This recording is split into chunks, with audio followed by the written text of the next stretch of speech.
We're going to spend the next 3 hours exploring the meaning of life. And here's the truth.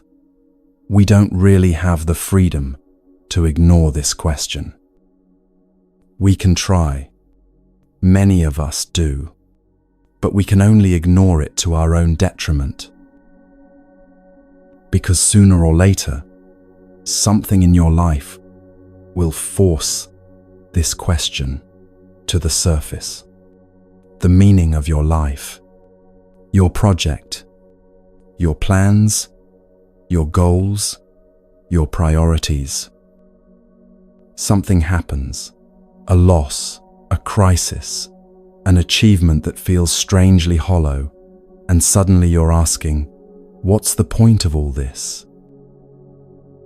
This matters more than we often realize, because to live with any real inner peace, to feel that sense of harmony with yourself, to be satisfied and experience life fully, you need a correct understanding of what life actually is. What meaning actually is. Most of us carry ideas about meaning that seem comforting but don't actually hold up. Everything happens for a reason. It's all karma. God has a plan. Even Buddhism's deepest teachings get twisted into something they were never meant to be. A cosmic insurance policy that everything will work out. Today, we're going to explore what Buddhism actually teaches about meaning.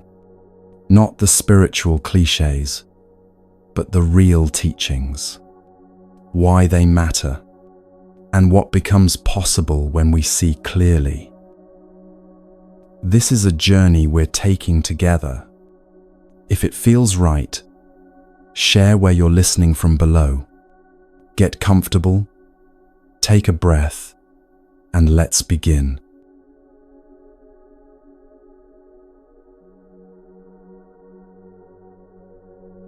Someone loses their job. Not a job they loved, necessarily, but one that paid the bills.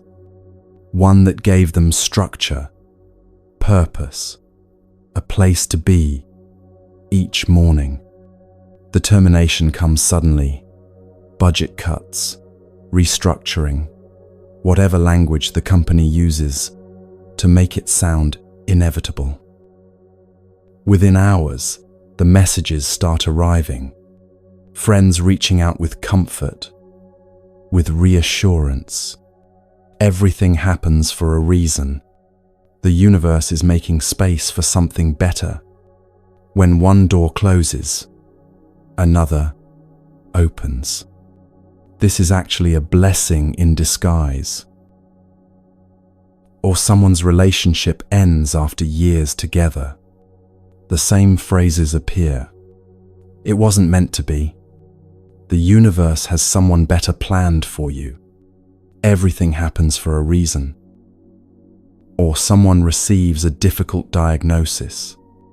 Health they took for granted suddenly uncertain. Again, well-meaning voices offer the same comfort. There's a reason for this. God doesn't give you more than you can handle. This is happening to teach you something. We've all heard these phrases. Many of us have said them. And here's what's worth noticing. There's something deeply seductive about them. Because what do they promise? They promise that chaos is actually order, that randomness is actually design, that loss is actually redirection. They take the unbearable uncertainty of existence and wrap it in cosmic purpose. We humans crave this. We want to believe there's an intelligence behind our suffering, that someone or something is watching, arranging, guiding, that the pain we're experiencing isn't meaningless, but meaningful, that it's leading somewhere good. The implicit message is always the same. If there's a reason, then you're going to benefit. Yes, this is painful right now. Yes, it feels unfair, surprising, devastating, but somehow, in ways you can't yet see, this is oriented toward your improvement, your growth, your eventual happiness. It's cosmic insurance, a guarantee that the universe is fundamentally on your side, that even when things fall apart, they're falling into a better arrangement. Some people frame this through God. Everything is designed by divine intelligence. We live receiving grace. Therefore, everything has a reason for being, even when we don't understand it.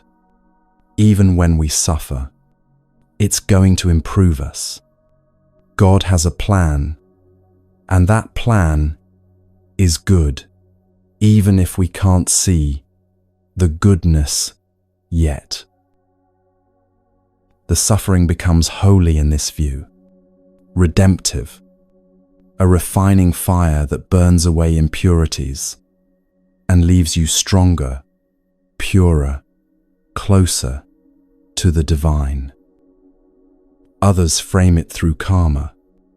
Everything is karma. There's coherence to reality. I've created this situation through my past actions, physical, verbal, and mental. Therefore, it must benefit me somehow. There must be a lesson in this moment I'm living. My karma brought me here, so this must be exactly what I need to grow spiritually. In this version, suffering becomes educational. The universe is a wise teacher, and pain is the curriculum designed specifically for your evolution. Still others use more modern spiritual language. Trust the universe. The universe has your back. What's meant for you won't miss you. You're being redirected to something better. Same promise, different vocabulary. The universe becomes a benevolent force arranging your life for optimal outcomes. And underneath all these versions lives the same comfortable idea: everything will work out well in the end. This is the lie we tell ourselves, not because people mean to deceive, but because the truth is harder to hold. But here's where we need to pause and look more carefully. Because there's false security in proclaiming that everything will work out well in the end. There's no guarantee, none whatsoever, that things are going to turn out well unless you make them turn out well. If you don't take responsibility for creating good outcomes for yourself and for the world around you, things don't magically arrange themselves in your favor. The universe isn't conspiring to help you. It's not conspiring against you either. It's simply unfolding according to causes and conditions. Let's look at karma first, since it's often the most misunderstood. In Buddhism, karma is natural law. It's the law of cause and effect. Everything we set in motion has consequences. Every action creates conditions. Those conditions create results. That's it. It's not a cosmic reward system. It's not divine judgment. It's not the universe keeping score and making sure you eventually get what you deserve, whether punishment or prize. There's no intelligence behind it, no purpose, no plan. Karma is simply this: Actions create conditions, and conditions create results. The results are coherent with the causes. It's a natural reflection of what we do, say, and think, like planting seeds and watching what grows. A farmer plants corn in the field. When the season comes, corn grows. The farmer plants thorns. Thorns grow. This isn't because the earth loves the farmer, or wants to teach the farmer lessons, or has a plan for the farmer's spiritual development. It's because seeds grow according to their nature when conditions are right. The earth is neutral. It doesn't care what you plant. It doesn't guide you toward planting good things. It simply responds to what you actually put in the ground. This is karma, neutral, natural, without preference or purpose. And here's what this means. The law of karma doesn't necessarily help us progress or evolve. If we act against reality, if we cause harm to others, if we move through the world with arrogance and closed-mindedness, if we refuse to see things as they actually are, our actions will have consequences. Those consequences may very well create suffering, pain, and damage. Not because we're being punished, not because the universe is trying to teach us something, not because we need this lesson for our growth, simply because that's what happens when you insist on going against reality. When you touch fire, you get burned. The fire isn't trying to teach you. It's just being fire. When you act harmfully, harm results. The harm isn't trying to enlighten you. It's just the natural consequence of harmful action. And here's the crucial point that changes everything. Suffering by itself doesn't make us better. This might be the most important thing to understand about the comfortable lie, because the lie suggests that pain has automatic benefits, that going through difficulty naturally makes you stronger, wiser, more compassionate, that suffering purifies like fire refining gold. But the fact of suffering doesn't illuminate us. It doesn't elevate us, or help us grow, mature, or evolve automatically. There's nothing magical about pain that transforms it into wisdom. It's not enough to suffer in order to become wise. Sometimes, often, actually, people suffer and respond badly to that suffering.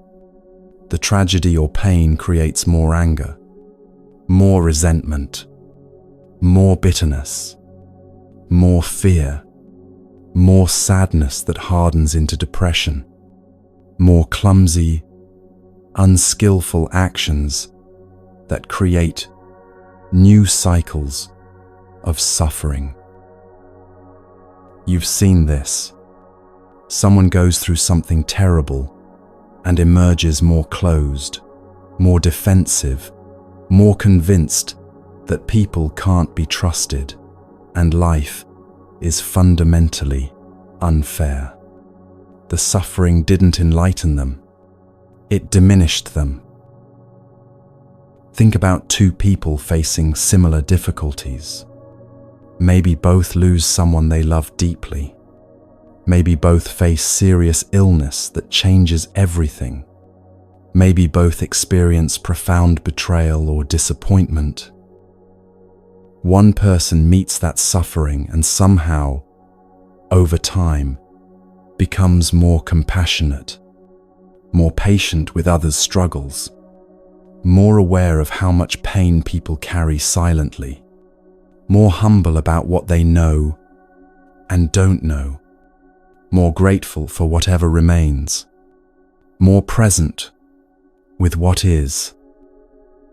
The other person meets that same kind of suffering and becomes harder, more cynical about human nature, more closed off emotionally, more convinced the world is unfair and people can't be trusted, more bitter about what was lost and can never be recovered, more absent, unable to be present with what is.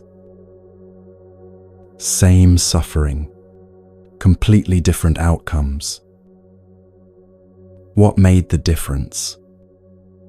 Not the suffering itself, not the intensity of the pain or the severity of the loss, the relationship to the suffering, how they met it, what they did with it, how they held it in their awareness. This is where the comfortable lie becomes dangerous, because if you believe everything happens for a reason, if you believe suffering automatically purifies or teaches, you become passive in the face of difficulty. You wait for the lesson to reveal itself. You wait for the growth to happen to you.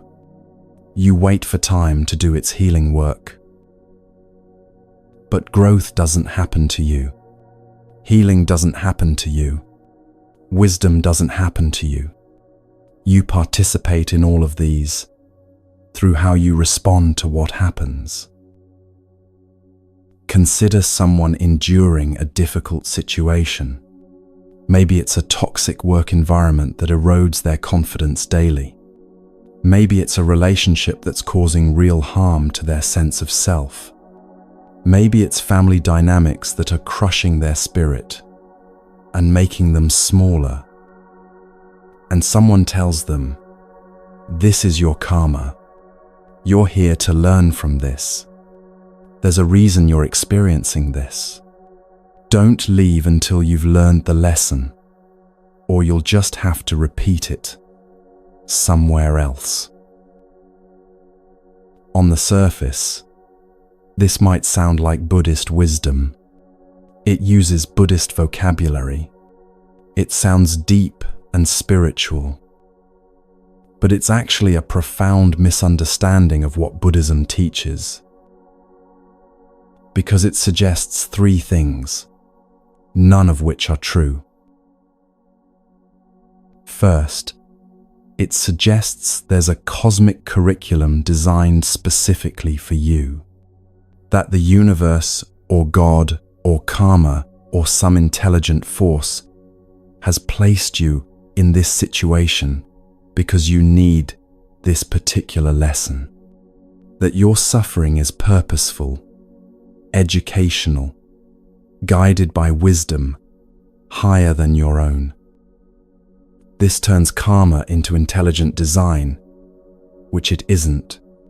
Karma is cause and effect, not cosmic pedagogy. Second, it suggests that your suffering serves a higher purpose, so you should accept it, endure it, wait patiently for its benefits to appear. Don't leave the toxic job until you've learned what it's here to teach you. Don't end the harmful relationship until you've extracted the spiritual lesson. This turns karma into a justification for staying in harmful situations. It makes leaving look like spiritual failure. It traps people in suffering by framing escape as avoidance. Third, it suggests that if you're suffering, it's because you karmically deserve it or need it for your evolution. You created this through past actions, so you must endure it now. Your pain is your debt being paid, or your lesson being learned. This turns karma into a blame system where victims are somehow responsible for their victimization through mysterious past actions no one can verify. None of this is what Buddhism actually teaches. What Buddhism teaches is much simpler and more challenging. Actions have consequences. Plant corn, corn grows. Plant thorns, thorns grow. The earth doesn't care about your intentions, or your spiritual growth, or what lessons you need. It responds to what you actually plant. If you go through life creating harm, harming yourself, harming others, acting from ignorance and craving and aversion, those actions create conditions for suffering. Your suffering and others' suffering. Not because you're being taught a lesson, because that's what harmful actions do. They create harm. That's their nature. And if you keep insisting on this path, if you move through the world with a closed and stubborn mind, refusing to see reality as it actually is, refusing to learn from consequences, the suffering compounds, the harm accumulates. Again, not because the universe is punishing you, or trying to get your attention, or escalating the lessons because you're not learning fast enough, simply because that's how cause and effect works. Harmful causes create harmful effects, and if you keep creating the same causes, you keep getting the same effects. A person touches a hot stove, they get burned. The stove isn't trying to teach them anything. The burn is just what happens when tender skin meets intense heat. Natural law.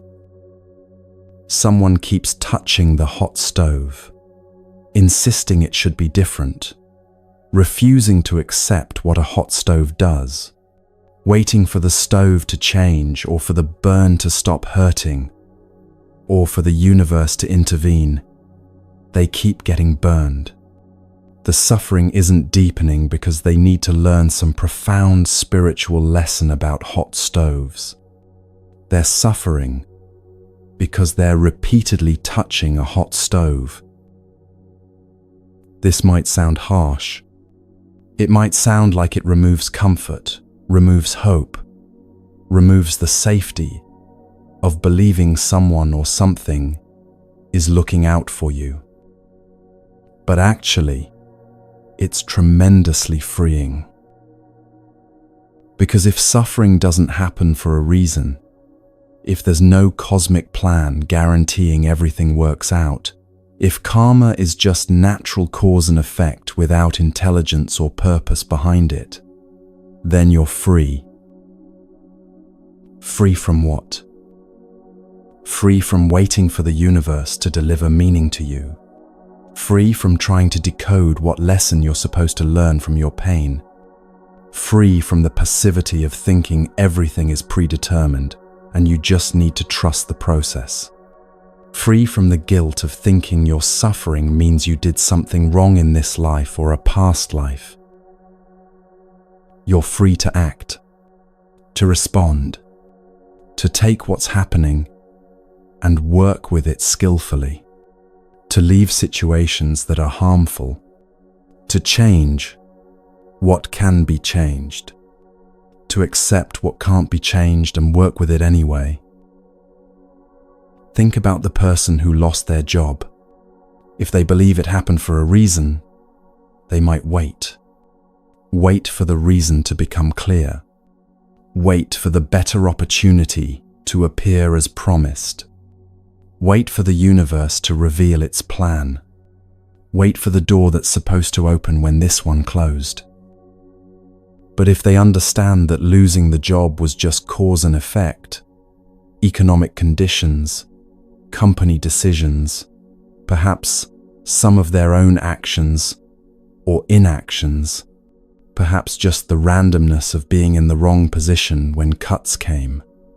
Then they're free to respond actively, to grieve what was lost without needing it to mean something, to assess their situation clearly without spiritual bypass, to take concrete steps based on reality, to decide what they want to create from this moment. The ending of the relationship, same thing.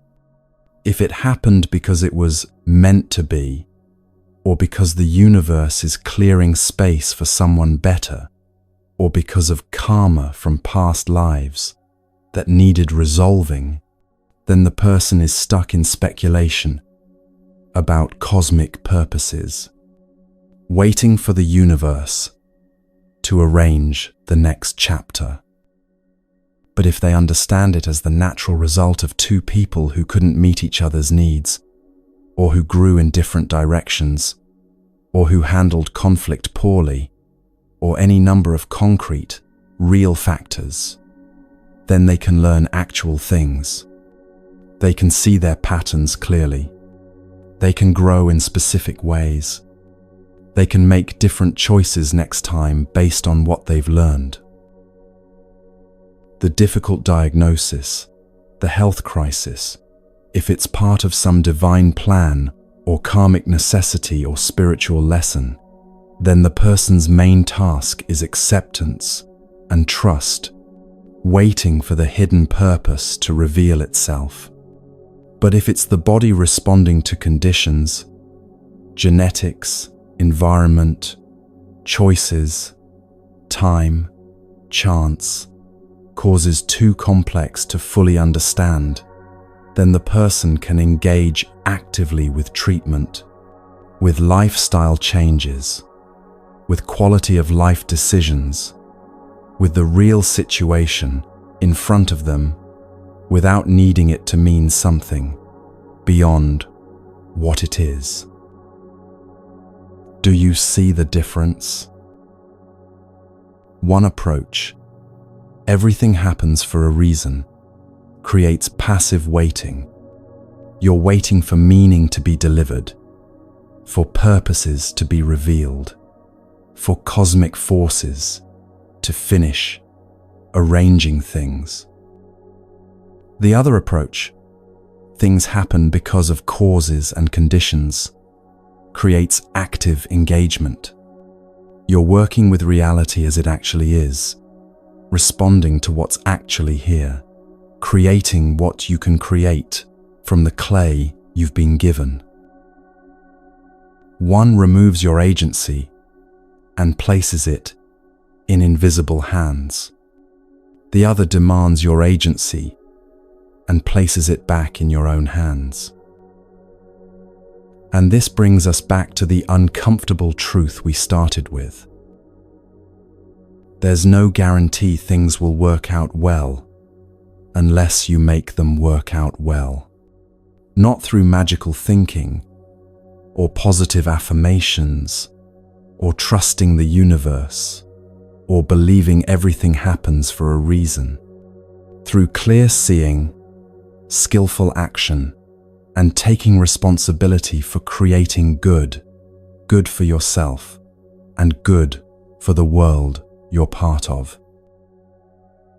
The person who understands this doesn't need cosmic insurance. They don't need to believe they're protected or guided, or tested, or taught by invisible forces arranging their life for optimal growth. They understand something simpler and more powerful. I have agency here, not total control. Causes and conditions are vast and complex, and much is outside anyone's control. But I have responsibility, the ability to respond, the capacity to choose how I meet what's here.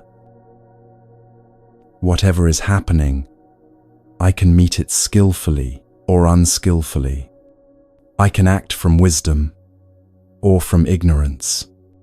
I can create conditions for more suffering or for more freedom. not because I have total power over outcomes, but because my response matters. It creates conditions. Those conditions create results. The clay is in my hands. What I make from it depends on how I work with it. This doesn't mean we judge ourselves harshly when we struggle. It doesn't mean we're to blame for every difficulty we face. Many causes and conditions create each moment, and most of them have nothing to do with us personally. Sometimes terrible things happen to people who didn't create the conditions for those things. That's the randomness built into a universe of countless causes and conditions. But it does mean we stop waiting for meaning to be delivered to us. We stop looking for the hidden purpose in our pain. We stop expecting the universe to arrange things in our favor.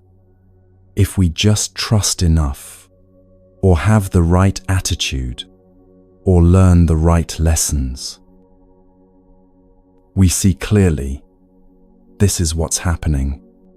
These are the conditions I'm working with. These are the choices available to me. This is what I can create from here, from now, from this moment. Not everything happens for a reason. Most things just happen because causes and conditions came together in a particular way at a particular time. But you can respond with wisdom. You can learn and grow and extract something valuable from even difficult circumstances. You can become more compassionate, more patient, more clear-seeing because of what you've been through. Not because the difficulty was designed to teach you these things, but because you chose to meet the difficulty that way, because you took the raw material of your experience and shaped it into wisdom. That's the real teaching. Not cosmic comfort, but human capability. Not predetermined meaning, but meaning you create through how you live, how you respond, how you work with the clay you've been given. And that's actually much more empowering than any comfortable lie could ever be.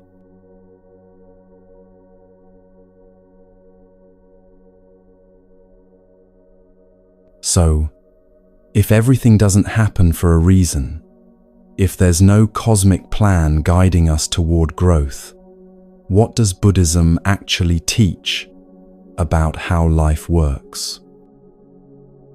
Let's start with something simple, something you can see with your own eyes. Imagine a farmer standing at the edge of their field in early spring. The soil is ready. The season is right. They have seeds in their hand. If the farmer plants corn, what grows? Corn grows. When the season turns, when rain comes and sun warms the earth, corn pushes up through the soil. The farmer harvests corn. If the farmer plants thorns, what grows? Thorns grow, sharp, tangled, difficult to remove. The field becomes unusable, painful to walk through. The farmer harvests thorns. Now here's the question. Is the earth trying to teach the farmer something?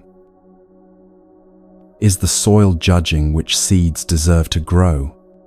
Is there some intelligence in the ground, deciding that this farmer needs the lesson of thorns this season, or that farmer has earned the reward of corn? Of course not. The earth is completely neutral. It responds to what's actually planted. Corn seeds get the conditions for corn. They grow into corn. Thorn seeds get the conditions for thorns. they grow into thorns. There's no preference, no purpose, no plan, no invisible hand arranging the harvest for the farmer's benefit or punishment. Just cause and effect, natural law. Seeds grow according to their nature when conditions are right. This is karma, not cosmic justice, not divine orchestration, not a reward and punishment system operated by the universe. Just this: actions create conditions, and conditions create results. The Buddha taught this clearly. He said that our actions, physical, verbal, and mental, plant seeds. These seeds grow when they meet the right conditions. What grows is coherent with what was planted. Act with kindness, and you create conditions for connection, trust, and support. Not because the universe rewards kindness, but because kind actions naturally create these conditions. People respond to kindness with openness. That's just how it works. Act with cruelty, and you create conditions for isolation, defensiveness, and conflict. Not because the universe punishes cruelty, but because cruel actions naturally create these conditions. People respond to cruelty with protection and distance. That's just how it works. Speak truthfully, and you create conditions where people trust your word. Speak deceptively, and you create conditions where people doubt what you say. The difference isn't cosmic, it's natural. Think with clarity, and you create conditions for wise choices. Think with confusion and delusion, and you create conditions for unwise choices. Again, natural consequences, not cosmic judgment. This might seem obvious when we state it so plainly, but notice what's missing from this teaching. There's no guarantee that your good actions will be rewarded. There's no promise that if you're kind and truthful and clear-minded, everything will work out well for you. You might act with tremendous kindness and still face loss. You might speak truth and still be rejected. You might think clearly and still encounter circumstances beyond your control. Because karma is just one set of causes and conditions among countless others. Your actions create some conditions, but not all conditions. The results you experience come from causes you created and causes you didn't create, all mixing together. The farmer plants corn, but whether corn grows depends on more than what was planted. Rain needs to come, the sun needs to shine, pests might arrive, blight might spread, a storm might flood the field. The farmer did their part by planting good seeds, but the harvest depends on countless factors, most of them outside the farmer's control. This is crucial to understand. Karma doesn't mean you get what you deserve. It means actions have natural consequences, but those consequences interact with everything else that's happening. So no, there's no invisible hand arranging things for your benefit. But there's also no invisible hand arranging things against you. The universe isn't for you or against you. It's simply unfolding according to causes and conditions, most of which have nothing to do with you personally. And here's where Buddhism's teaching becomes truly interesting. Because if nothing is arranged for your benefit, if there's no predetermined meaning waiting to be discovered, if karma is just neutral cause and effect, then what is the meaning of life? The answer is both simple and radical. Meaning is something you create. Not something you find. Not something you're given. Not something that exists independently, waiting for you to stumble upon it. You create it from raw material. The original Dharma talk we're drawing from uses a beautiful image for this. Everything is clay. Think about that for a moment. When a sculptor looks at a lump of clay, what do they see? Not a finished piece. Not a predetermined form trapped inside, waiting to be discovered. They see potential, raw material, something that can become many different things depending on how they work with it. One sculptor takes the clay and creates something beautiful, meaningful, useful. Another sculptor takes the same clay and creates something chaotic, or ugly, or broken. The clay didn't determine the outcome. The sculptor's skill, vision, and choices determined the outcome. This is what the teaching means when it says everything is clay. Your circumstances don't come prefabricated with meaning. Your experiences don't arrive with purpose already built in.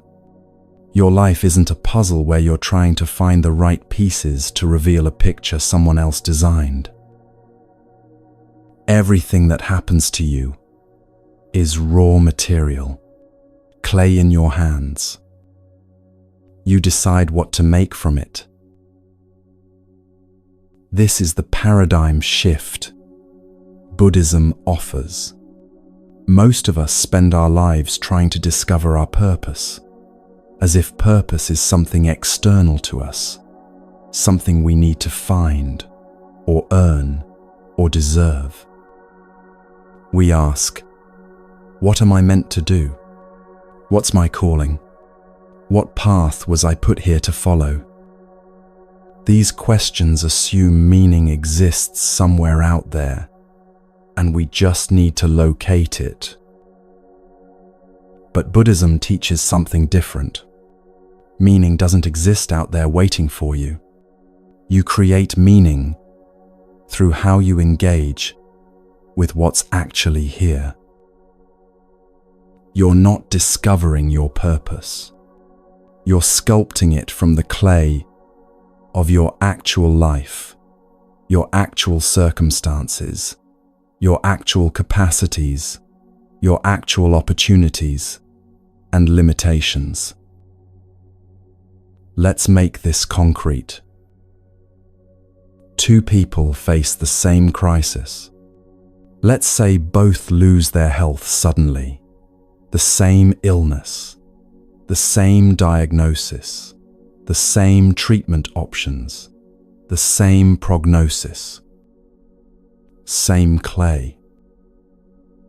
One person takes this clay and shapes it into bitterness.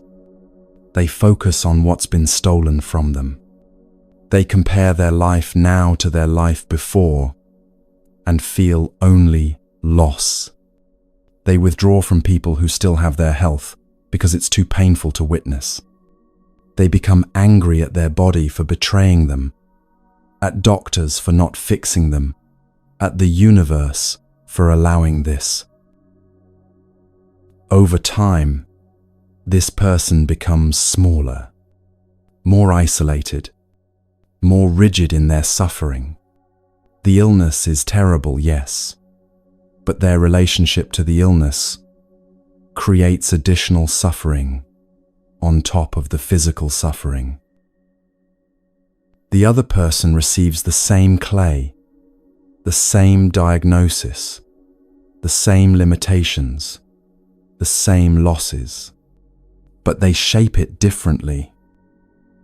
They grieve what's been lost, fully and honestly, but they also start noticing what remains. They discover they can still connect with people, still offer kindness, still find moments of beauty, even in very limited circumstances. They start relating to their body with compassion instead of anger. This body that's struggling, that's trying its best, even while failing in certain ways. They notice their mind's tendency toward despair and learn to work with it gently. Over time, this person becomes different, not better in some simple sense, but more spacious, more able to be with difficulty without being destroyed by it, more compassionate toward others who suffer, more appreciative of small things, more present with what actually is. Same circumstances, same clay, completely different creations. Now, did the illness happen to teach them something? No. The illness happened because causes and conditions came together. Biology, environment, genetics, chance, countless factors. Did one person respond correctly and the other incorrectly? It's not that simple. Both responses are understandable. Both are human. Bitterness in the face of devastating loss makes sense. Rage at unfairness is natural. But the question isn't whether the response is justified. The question is, what did each person create from the clay they were given? One created more suffering on top of unavoidable suffering. The other created some degree of peace, some wisdom, some capacity to be with difficulty. The difference wasn't in the circumstances. The difference was in the relationship to the circumstances. This is what Buddhism means when it teaches that perception transforms reality. There's a teaching that comes from Tibetan Buddhist masters. They say, if you have the audacity to see other people as Buddhas, you'll receive the blessings of Buddhas from them. But if you see them as enemies, you'll receive harm from them, even when they're trying to help you. At first, this might sound mystical or metaphorical, but it's actually describing something very practical about how perception works. Imagine someone offers you feedback about your work. The exact same words, spoken the exact same way.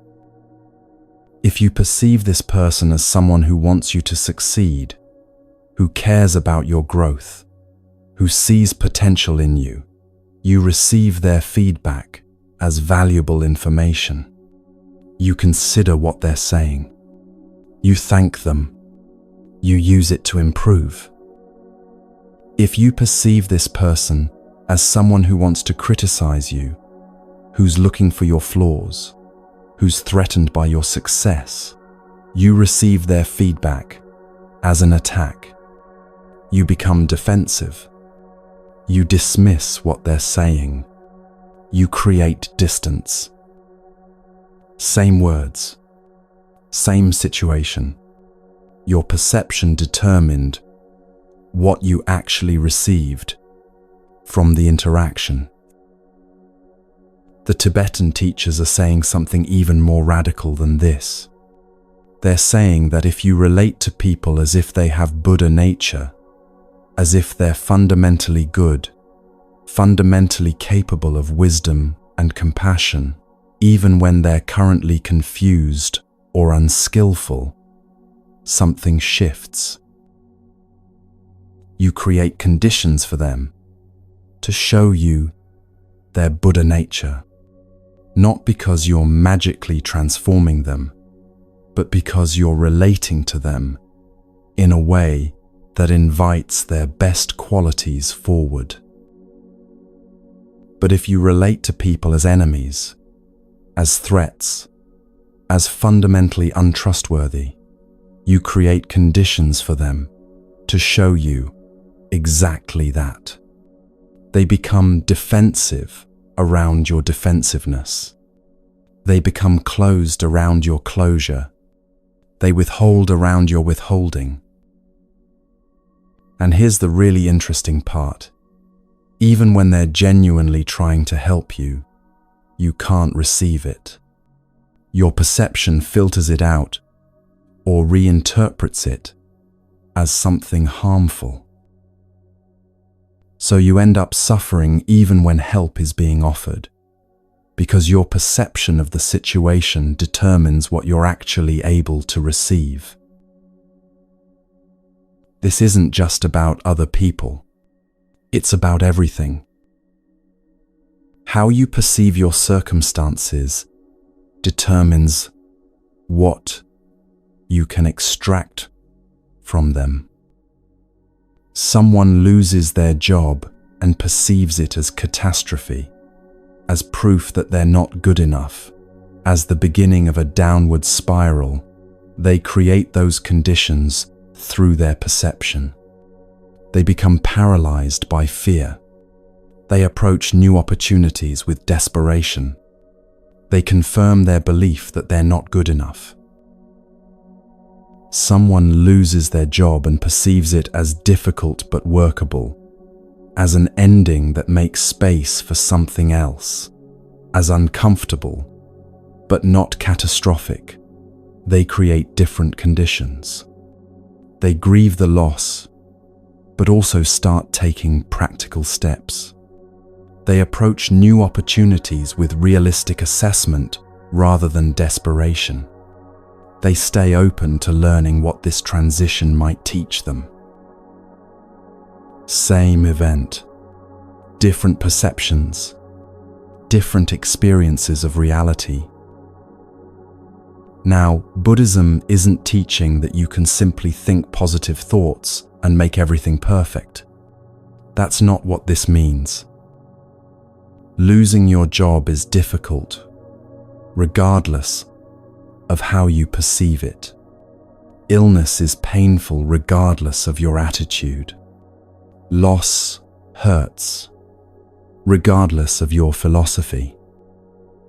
The teaching isn't that perception changes the facts. It's that perception changes your relationship to the facts, and your relationship to the facts determines what you can do with them. The clay is still clay, but what you can create from the clay depends enormously on how you see it and how you work with it. And this is why the teaching is liberating rather than nihilistic. When people first hear that life has no inherent meaning, that nothing happens for a reason, that the universe isn't arranged for their benefit, it can sound depressing. It can sound like nothing matters. But actually, it's the opposite. If meaning were predetermined, you'd be stuck with whatever meaning was assigned to you.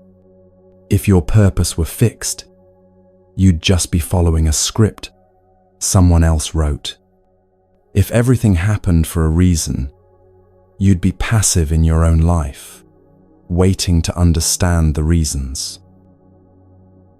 But if meaning is something you create, if purpose is something you sculpt from the raw material of your actual life, then you have agency, real agency.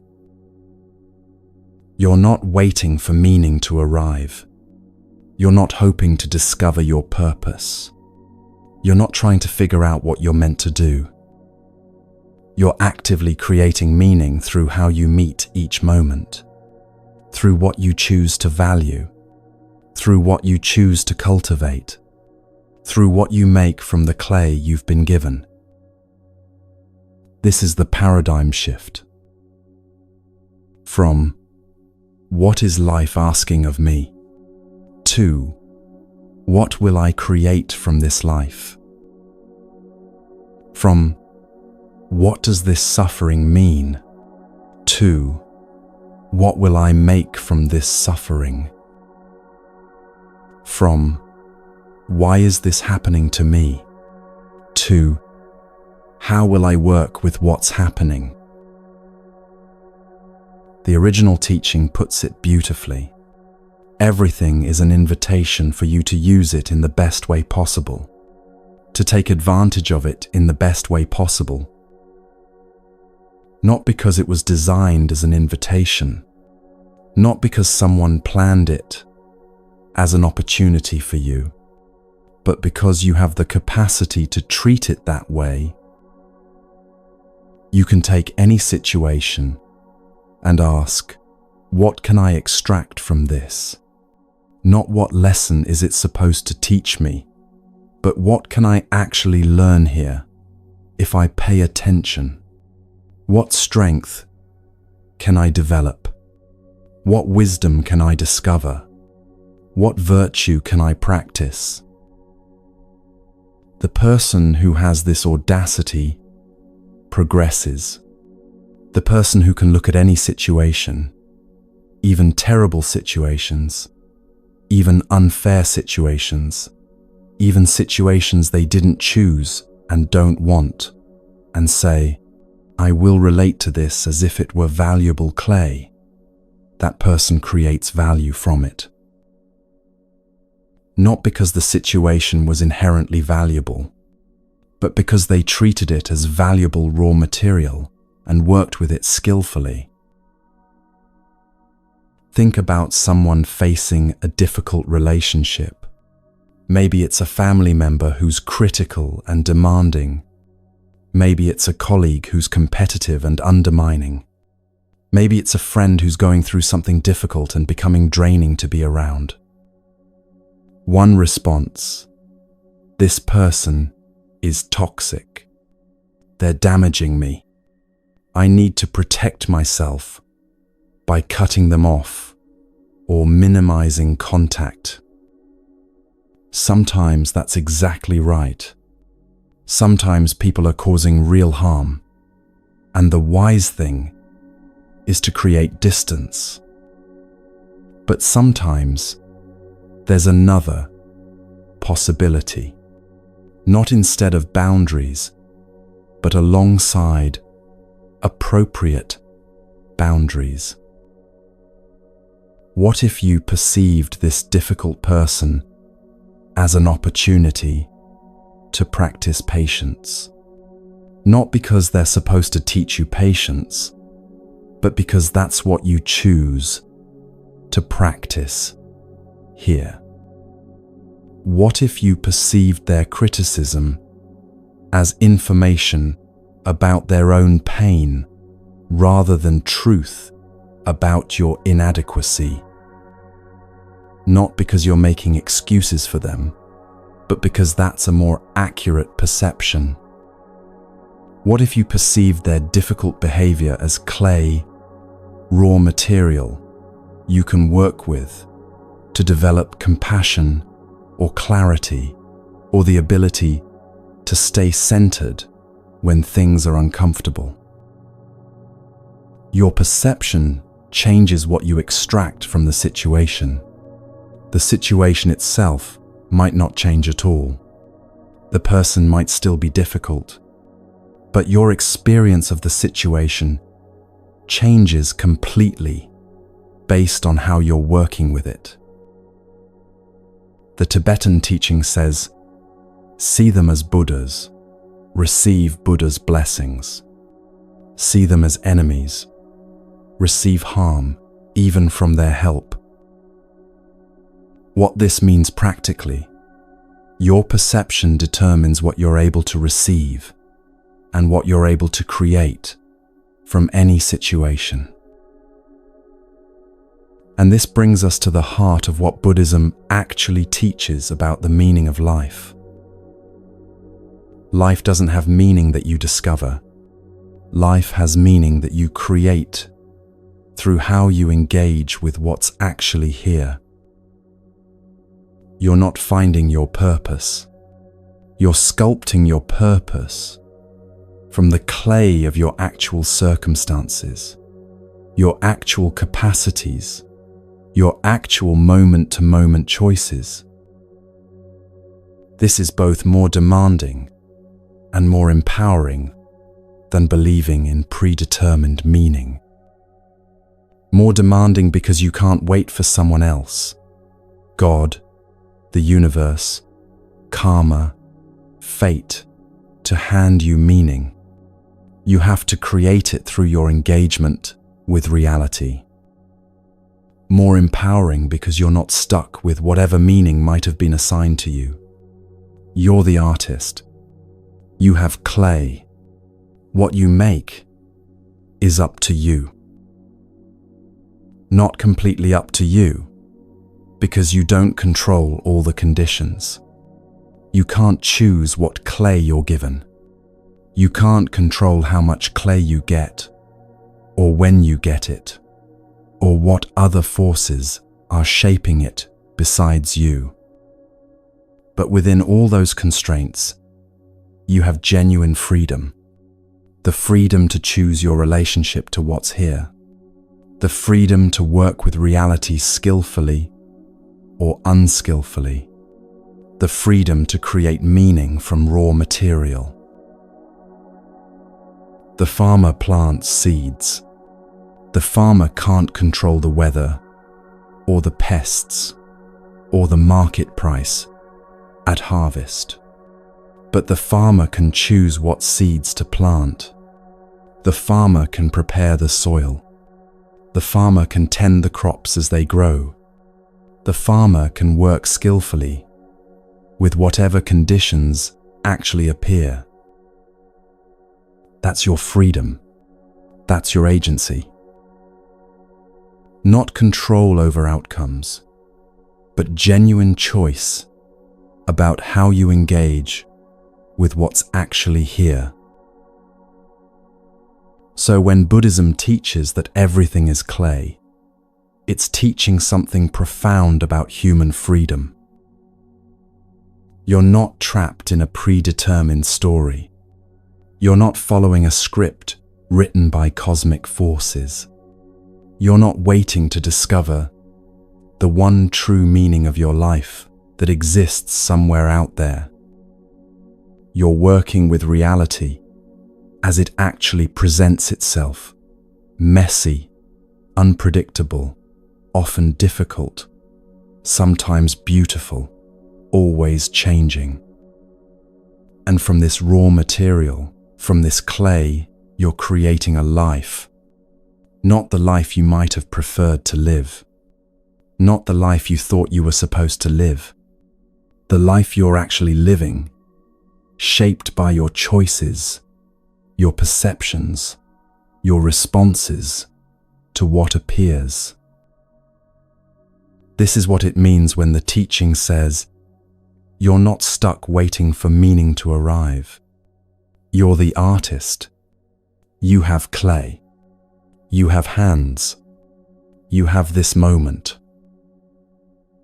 What will you create? Not in some grand final sense. Not the ultimate meaning of your entire existence figured out once and for all. Just, what will you create from this moment? From this interaction? From this difficulty? From this joy? from this ordinariness? The person who understands this stops waiting, stops searching for the hidden purpose, stops trying to decode what the universe is trying to teach them. They pick up the clay. They start working. Not frantically, not desperately, not with the pressure of getting it perfect, but with the quiet confidence of knowing they have agency here. They have responsibility.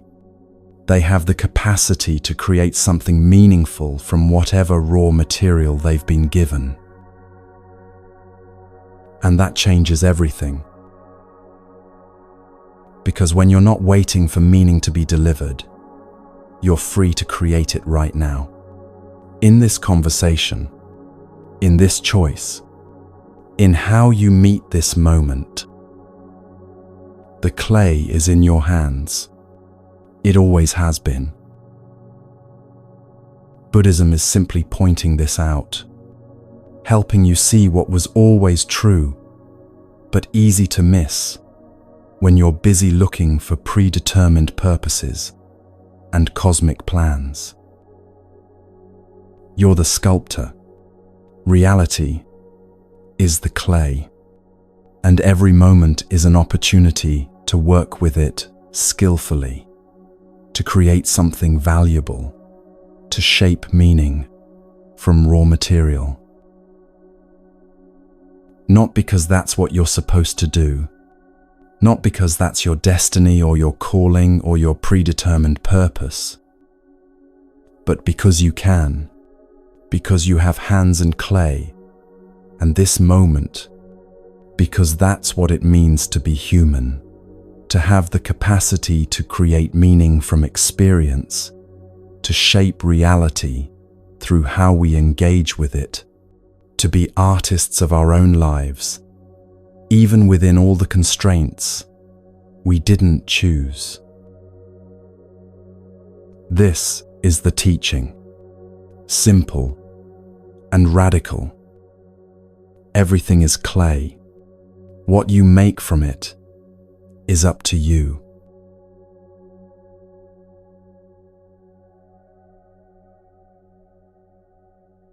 Now we need to talk about something practical, because understanding that everything is clay is one thing.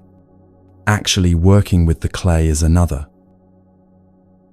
And here's what becomes visible when you pay attention.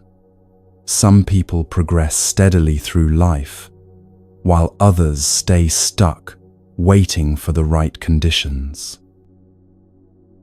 Let's look at the person who waits. There's a particular kind of person who only seizes opportunities one day a year. Maybe not literally one day, but the principle is the same. This person is waiting for everything to align perfectly. They're waiting for the astrology to be right. Mercury can't be in retrograde. The moon needs to be in the correct phase. New moon for beginnings. Full moon for culmination. Whatever their system tells them. They're waiting for the tides to align. The numerology to add up correctly. The cards to give them a green light. They're waiting for their friends to be available and supportive, for their partner to be in a good mood and encouraging, for their family to approve. They're waiting for their health to be perfect. No fatigue, no minor aches, no slight cold coming on. They need to feel completely well before they can begin. They're waiting for inspiration to strike, for motivation to arrive naturally, for the creative muse to visit, for everything to feel aligned internally and externally. They're waiting for their mood to be just right, not too anxious, not too sad, not too restless. They need to feel calm and centered before they can take meaningful action. They're waiting for financial conditions to improve, for more time to open up in their schedule, for the right opportunity to present itself clearly, for a sign from the universe that now is the moment. And here's what's interesting. Sometimes all these things do align. Once in a while, maybe once a year, maybe even less often, everything coincides perfectly. The moon is right. The astrology is favorable. The tides coincide. Their friends are supportive. Their partner is encouraging. Their health is good. Their inspiration is flowing. Their mood is perfect. The timing feels right. And on that day, that magical day, when everything aligns, they act. They discover something. They make progress. They feel alive and purposeful. And they say, "See, this is when I'm meant to work, when the universe supports me, when conditions are right. This is confirmation that I should wait for the right timing." But here's the problem with this approach. There are 364 other days. 364 days when the moon isn't quite right, when Mercury is doing something inconvenient, when friends are busy, when inspiration hasn't arrived yet, when health is just slightly off, when the tides aren't perfectly aligned. 364 days of waiting, of preparing to prepare, of getting ready to get ready, of checking the conditions and finding them not quite perfect yet. This is painfully slow progress. Actually, it's barely progress at all. Because growth doesn't happen in those single perfect days. Growth happens in the steady accumulation of ordinary days where you work with whatever conditions actually exist. Now contrast this with the person who actually progresses. This person doesn't depend on astrology. They're not checking whether Mars is in their favor before they take action. They don't depend on numerology. They're not calculating whether this is an auspicious date according to some system before they begin. They don't depend on solar eclipses, or the galactic center, or the position of planets, or the messages in tarot cards, or the tides, or the phases of the moon. They don't depend on their friends all being available and supportive. They don't depend on their family approving. They don't depend on their partner being in a good mood. They don't depend on perfect health or ideal energy or complete inspiration. They don't wait for all conditions to be perfect because they understand something fundamental. Conditions are never perfect. There's always something that isn't quite right. Always some reason to wait, if you're looking for reasons to wait. So instead of waiting, this person declares something radical. In the original teaching, it's stated powerfully, "My life, I command. My state, I command." Not in an arrogant way, not with the delusion that they control everything, but with the clear understanding that they have agency over their response to what appears. I will decide what I think.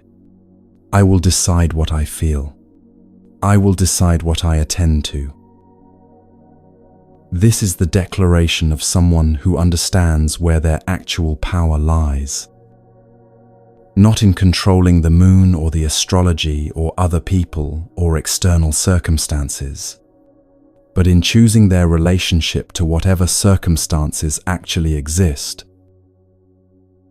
The teaching continues. I'm going to face this situation.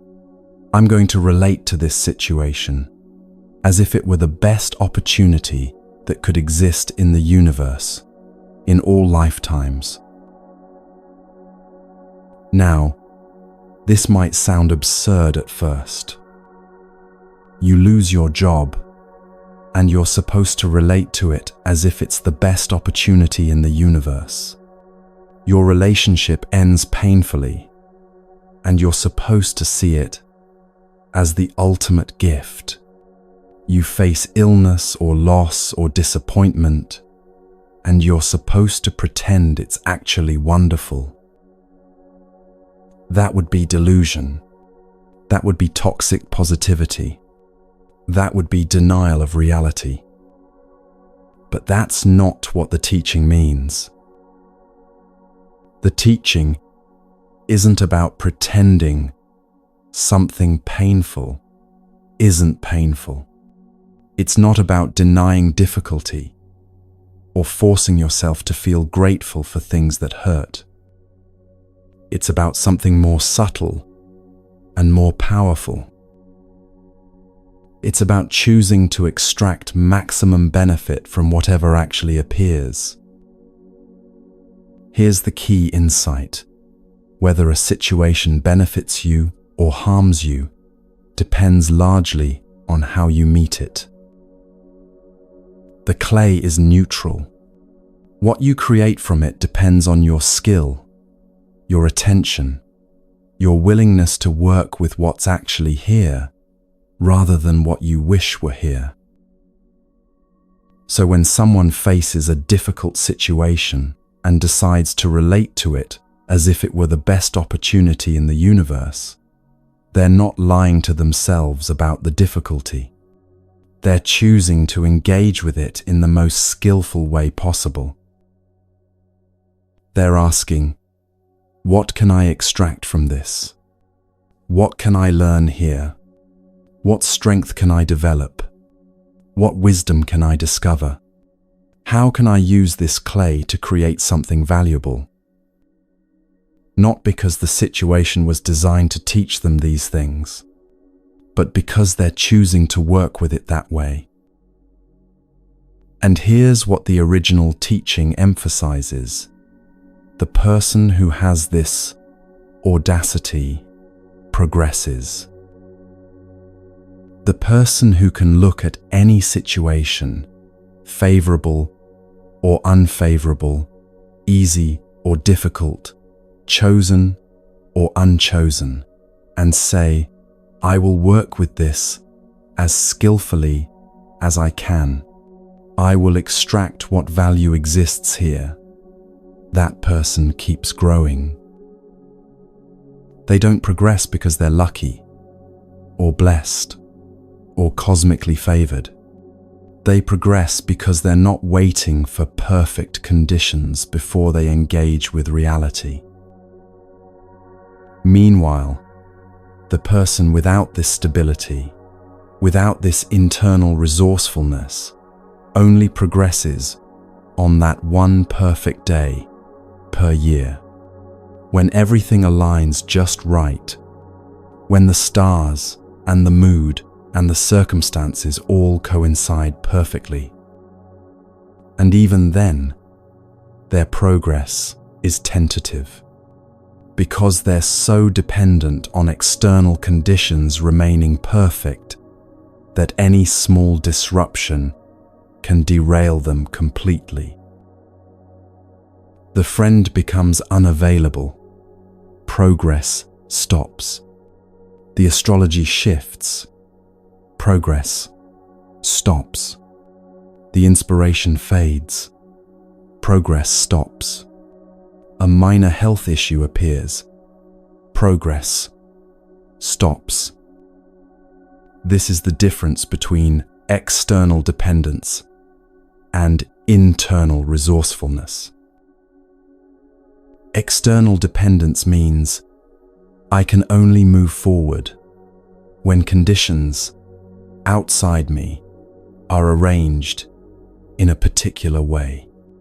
When people support me, when circumstances favor me, when everything feels right. Internal resourcefulness means I can work with whatever conditions actually exist. I can find ways to move forward even when circumstances aren't ideal. I don't need everything to be perfect before I engage. Let's make this more concrete with real-world examples. Someone wants to develop a meditation practice. The externally dependent person waits for the right conditions. They need a perfectly quiet space. They need enough time to meditate for 30 minutes or 45 minutes, because anything less doesn't count. They need to feel calm already, because they can't possibly meditate when they're stressed. They need the right cushion, the right app, the right guided meditation. These conditions rarely align, so they meditate occasionally when everything is perfect and spend the rest of the time planning to meditate once conditions improve. The internally resourceful person sits down wherever they are. 5 minutes in a noisy room counts. 3 breaths while waiting for the coffee to brew counts.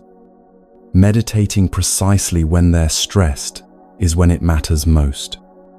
A chair works fine if there's no cushion. They're not waiting for conditions to be perfect. They're working with the conditions that actually exist. And over time, their practice becomes steady because it doesn't depend on everything being just right. Someone wants to improve their health. The externally dependent person waits for motivation to strike. They need to feel inspired to eat well. They need their partner to be on board with healthy eating so it's easier. They need the perfect workout program, the perfect time of day, the perfect energy level. They need to start on Monday or the first of the month or after this stressful period ends. These conditions rarely align all at once, so they have brief periods of perfect adherence to their health goals, followed by long periods of waiting for the right time to start again. The internally resourceful person takes the next better action available right now. They don't wait for motivation, they act, and sometimes motivation follows. They make what improvements they can regardless of what their partner is doing. They walk for 15 minutes because that's what's actually possible today, even if it's not the perfect workout they'd prefer. They start now, on a random Wednesday afternoon, because now is when they're thinking about it. They're working with reality as it is, not as they wish it were. And over time, their health improves because they're taking consistent action with imperfect conditions rather than waiting for perfect conditions that never come. Someone wants to learn a new skill. The externally dependent person waits until they have large blocks of uninterrupted time. They need to feel mentally fresh and creative. They need the right course, or the right teacher, or the right learning environment. They need to be in the right headspace, not too stressed or too tired or too busy. These conditions are rare, so they learn in occasional bursts when everything aligns, and spend most of their time waiting for the right time to really commit to learning. The internally resourceful person learns in whatever cracks exist in their day. 10 minutes while commuting, 20 minutes before bed even though they're tired. They start with whatever resources are actually available, not the perfect course they'll take someday. They learn precisely when they're busy because that's their reality. They understand that imperfect practice sustained over time creates more learning than perfect conditions that never actually arrive. Do you see the pattern? The person who progresses doesn't have better conditions than the person who stays stuck. Often they have worse conditions, more constraints, less support, more obstacles. But they have something more valuable than perfect conditions. They have the audacity to work with imperfect conditions. They have the understanding that waiting for everything to align is just another form of avoiding engagement with reality. And they have the declaration, "My life, I command. My state, I command. I will decide how I meet this moment." This isn't about willpower or discipline or being tougher than everyone else. It's about something more fundamental. It's about understanding that your experience of life is largely determined by your relationship to what appears, not by what appears. Two people have busy, stressful lives. One waits until life calms down before they can practice meditation, or exercise, or learn something new. The other practices meditation or exercises, or learns precisely because life is busy and stressful. That's when these things matter most.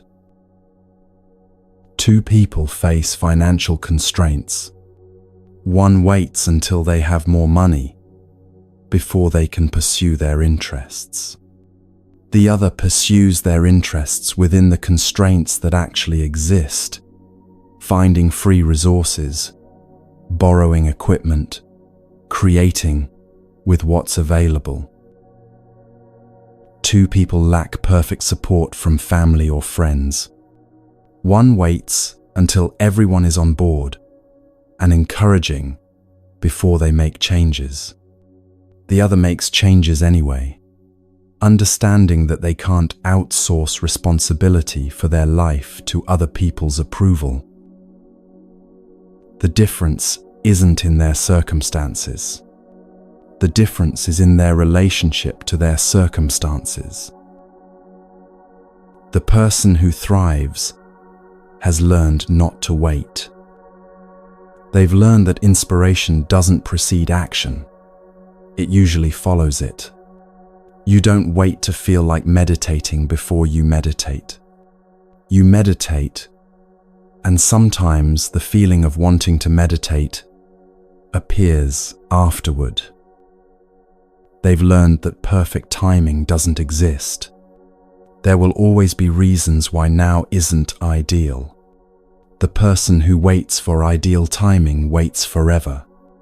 The person who starts with non-ideal timing starts now. They've learned that external conditions are largely outside their control, but their engagement with those conditions is entirely within their control. This is what the teaching means about audacity. It takes audacity to look at a difficult situation and say, I will treat this as if it were the best opportunity available to me, because in a real sense it's the only opportunity actually available to me right now. It takes audacity to stop waiting for the universe or astrology or other people or your mood to give you permission to engage with your life. It takes audacity to declare, my life, I command. Not in the sense that you control everything, but in the sense that you take responsibility for your response to everything. And the teaching is clear. This audacity is what allows people to progress. Not special talents or lucky breaks or perfect conditions.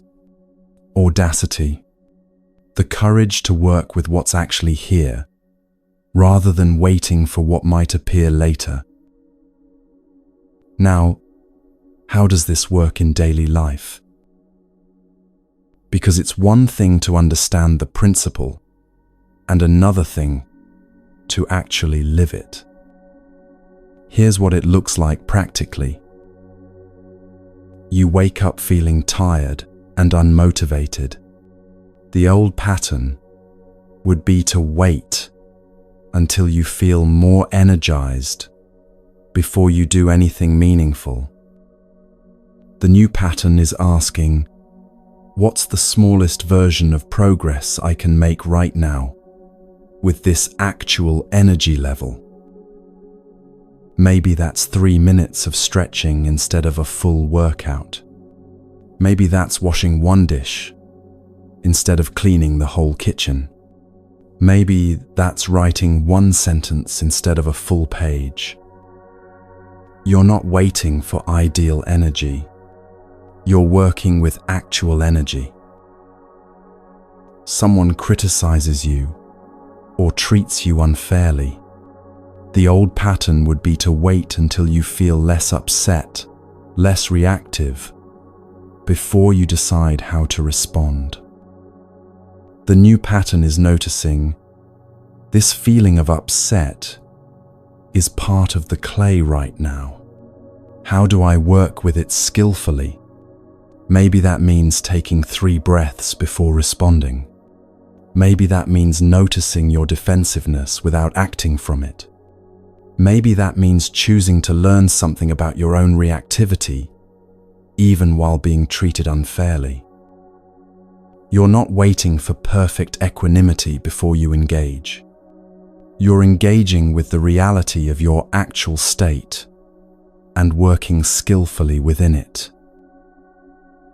Your day doesn't go according to plan. Interruptions appear. Things take longer than expected. The schedule falls apart. The old pattern would be to write off the day and wait for a better day tomorrow. The new pattern is asking, what's actually possible in the time and energy I actually have now? Not what should be possible if things had gone according to plan. What is possible with things as they actually are? You're not waiting for the perfect day. You're working with the actual day. This is what it means to have internal resourcefulness, rather than external dependence. You stop asking, are conditions good enough for me to act? You start asking, how can I act skillfully within the conditions that actually exist? You stop asking, is this the right time? You start asking, how can I make good use of this time? You stop asking, do I feel like it? You start asking, what's needed here, and can I offer it? The shift is subtle but profound. You're no longer waiting for reality to meet your preferences before you engage with it. You're engaging with reality as it actually presents itself and working skillfully within that. And here's what happens over time with this approach. You progress. Not because you're more talented or more disciplined or luckier than other people, but because you're actually working with the clay you've been given, rather than waiting for different clay to appear. You meditate inconsistently at first, in imperfect conditions, but over months and years, it becomes steady.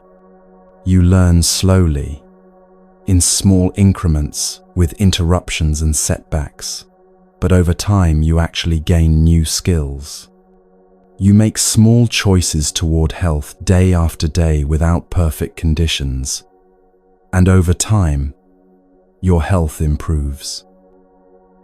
Meanwhile, the person waiting for perfect conditions is still waiting, still planning to start when Mercury leaves retrograde, still preparing to prepare, still getting ready to get ready.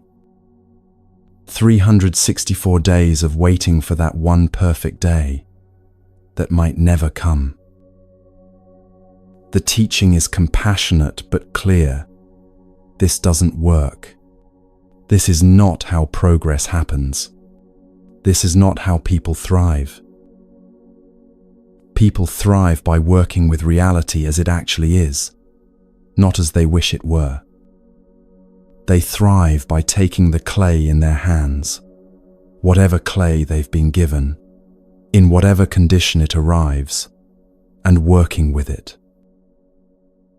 They thrive by having the audacity to say, "This situation, right here, right now, imperfect as it is, I will work with this as if it were valuable, because my engagement with it can create value, regardless of whether value was inherent in it." This is the secret, if it can be called a secret. Not perfect conditions, not ideal circumstances, not cosmic alignment, not everyone's approval and support, not perfect health and unlimited energy and constant inspiration. Just this, the willingness to work with what's actually here. The understanding that 364 days of imperfect engagement creates more progress than waiting for one perfect day. The audacity to declare, "My life, I command. My state, I command. I will decide how I meet this moment, this clay, this opportunity that exists right now."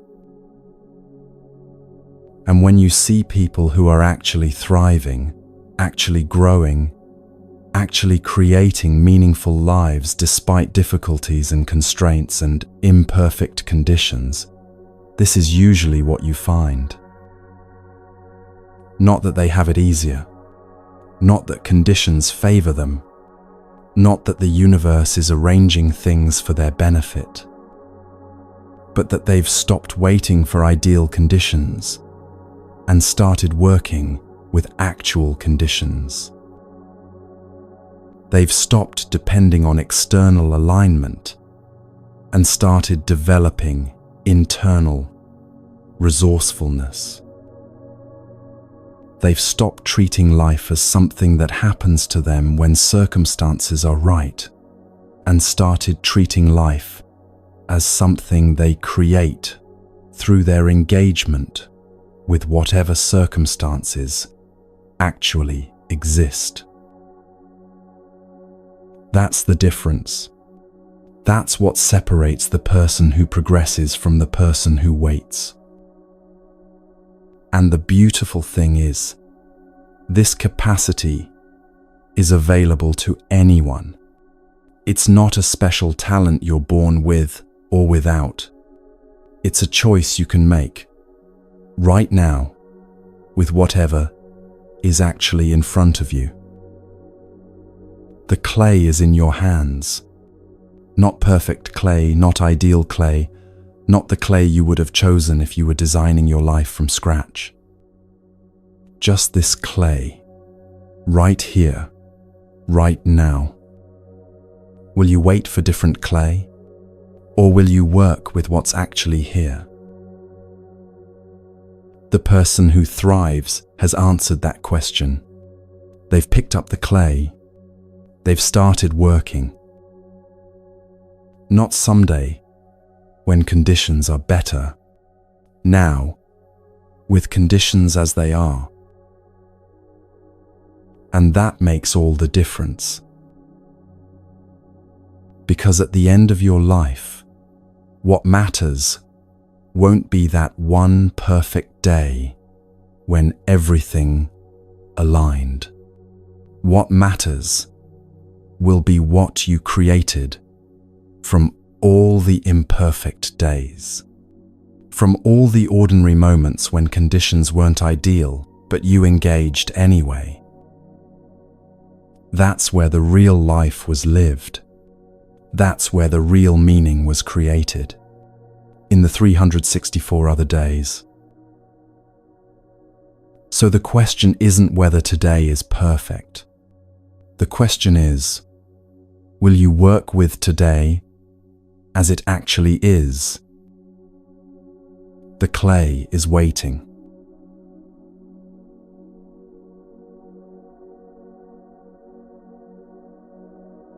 We need to address something that often gets glossed over in spiritual teachings. Something uncomfortable but essential to understand. Suffering by itself is not a vehicle of consciousness. Let that land for a moment. The fact of suffering doesn't illuminate you. It doesn't elevate you or help you grow, mature, or evolve. Pain doesn't automatically make you wiser, or more compassionate, or more spiritually developed. It's not enough to suffer in order to grow. This contradicts a deeply held belief in many spiritual traditions and self-help philosophies. The idea that pain purifies, that difficulty strengthens, that what doesn't kill you makes you stronger. But if you look honestly at how suffering actually works in people's lives, you'll see something more complex and often more troubling. Someone experiences tragedy, a devastating loss, a profound betrayal, a sudden collapse of everything they'd built. And instead of emerging wiser or more compassionate, they become harder, more bitter, more closed off. The tragedy creates more anger in them. They rage at the unfairness of what happened. They fixate on who's to blame. They replay the events obsessively, each replay deepening their resentment.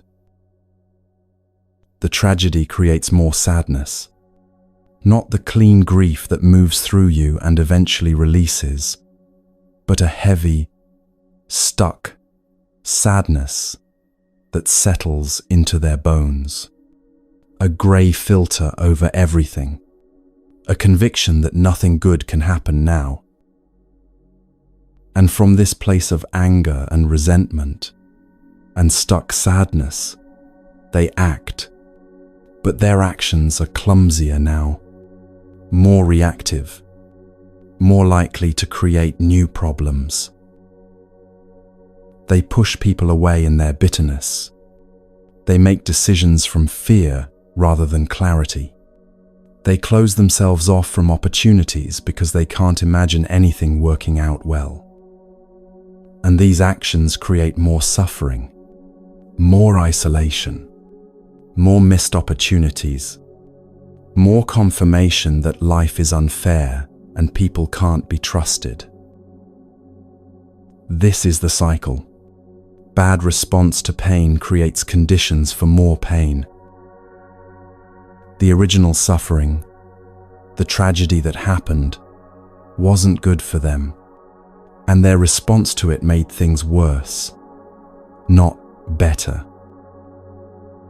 You've seen this. Maybe you've lived it. Someone goes through a painful divorce and emerges convinced that all relationships are doomed, that trust is impossible, that love always ends in betrayal. The divorce didn't make them wiser about relationships. It made them more rigid, more defended, less capable of intimacy. Someone faces a serious illness and becomes consumed by anger at their body, at doctors, at the universe for allowing this. The illness didn't teach them compassion or presence. It taught them to be constantly vigilant for the next disaster, always waiting for the other shoe to drop. Someone loses their job and spirals into shame and self-doubt, becoming paralyzed by the fear of trying again and failing again. The job loss didn't reveal their resilience. It revealed their fragility, and they've organized their whole life around protecting that fragility ever since. This is what actually happens when suffering meets unskillful response. The suffering doesn't purify, it compounds. So, why do we want to believe otherwise? Why is the myth of redemptive suffering so compelling? Because it makes enduring difficulty feel meaningful. If pain automatically purifies, then your suffering has purpose, even when you can't see it. You're being refined like gold in fire. You're being strengthened like metal under stress. The worse it is, the more profound the transformation must be. This belief allows you to endure without having to do anything. You can be passive in your suffering, waiting for its benefits to reveal themselves, trusting that the pain itself is doing the work of growth. It removes the burden of responsibility. You don't have to figure out how to respond skillfully because the suffering itself is handling that. You don't have to actively extract wisdom because the pain is automatically installing it. It's comforting. It's much more comforting than the truth. The truth is harder. The truth is that suffering is just suffering unless you meet it skillfully. The problem with believing pain automatically purifies is that it keeps you passive. You endure, but you don't engage. You wait for the meaning to emerge, rather than creating meaning through how you respond. And as we explored earlier, whether you frame this through God or karma or manifestation or the universe's plan, it's the same false security. The cosmic creator playing chess with your life, karma arranging perfect lessons, the universe conspiring for your highest good. All of these promise the same thing. If you just endure, if you just trust, if you just wait long enough, the suffering will reveal its gift. But here's what the teaching emphasizes. If you don't take responsibility to make things good for yourself and the world, there's no guarantee things turn out well. No guarantee at all. The suffering might just be suffering. The tragedy might just be tragic. The pain might make you smaller and harder, and more afraid rather than larger and softer, and more courageous. This isn't pessimism. This is realism. And within this realism lies genuine empowerment. Because if suffering doesn't automatically improve you, that means you have agency in what happens next. Buddhism addresses this directly in the second noble truth, the truth about the origin of suffering. Suffering has causes, and those causes include our response to difficulty. When pain appears, and pain will appear. That's the first noble truth. The truth of dukkha, the unsatisfactoriness built into existence. We respond. We respond with craving, trying to grasp at pleasure or comfort to replace the pain. We respond with aversion, trying to push the pain away, deny it, escape it, numb it. We respond with delusion, making up stories about why this is happening, who's to blame, what it means about us. And these responses, craving, aversion, delusion, create more suffering on top of the original suffering. The pain of loss is real. The additional suffering of denial, of trying to pretend the loss didn't happen or doesn't matter, that's something we add. The pain of illness is real. The additional suffering of rage at our body for being ill, of shame about being weak, of terror about the future, that's something we add. The pain of disappointment is real. The additional suffering of taking it as proof that we're fundamentally flawed, that nothing ever works out for us, that we should give up on our hopes, that's something we add. This is actually good news. If our response to pain creates additional suffering, that means our response to pain can create something different. We have agency here, not over whether pain appears. We don't control that, but over how we meet the pain when it does appear. Two people face the same loss, the same circumstances, the same practical challenges. One person meets it with craving, desperately trying to replace what was lost, to fill the void with something, anything. They grasp at distractions, at new relationships that aren't quite right, at achievements that don't quite satisfy. The grasping creates more suffering because nothing adequately replaces what's gone. The other person meets it with space. They allow the loss to be loss. They grieve without trying to rush through grief or avoid it or make it mean something it doesn't mean. The grief is painful but clean. It moves through them and eventually, slowly, releases. One person meets it with aversion, refusing to accept what happened, fighting reality, insisting it shouldn't be this way. The refusal creates constant tension, constant friction with what is. They suffer from the loss and from their fight against the loss. The other person meets it with acceptance, not liking what happened, not wanting it, but acknowledging that this is what's actually here.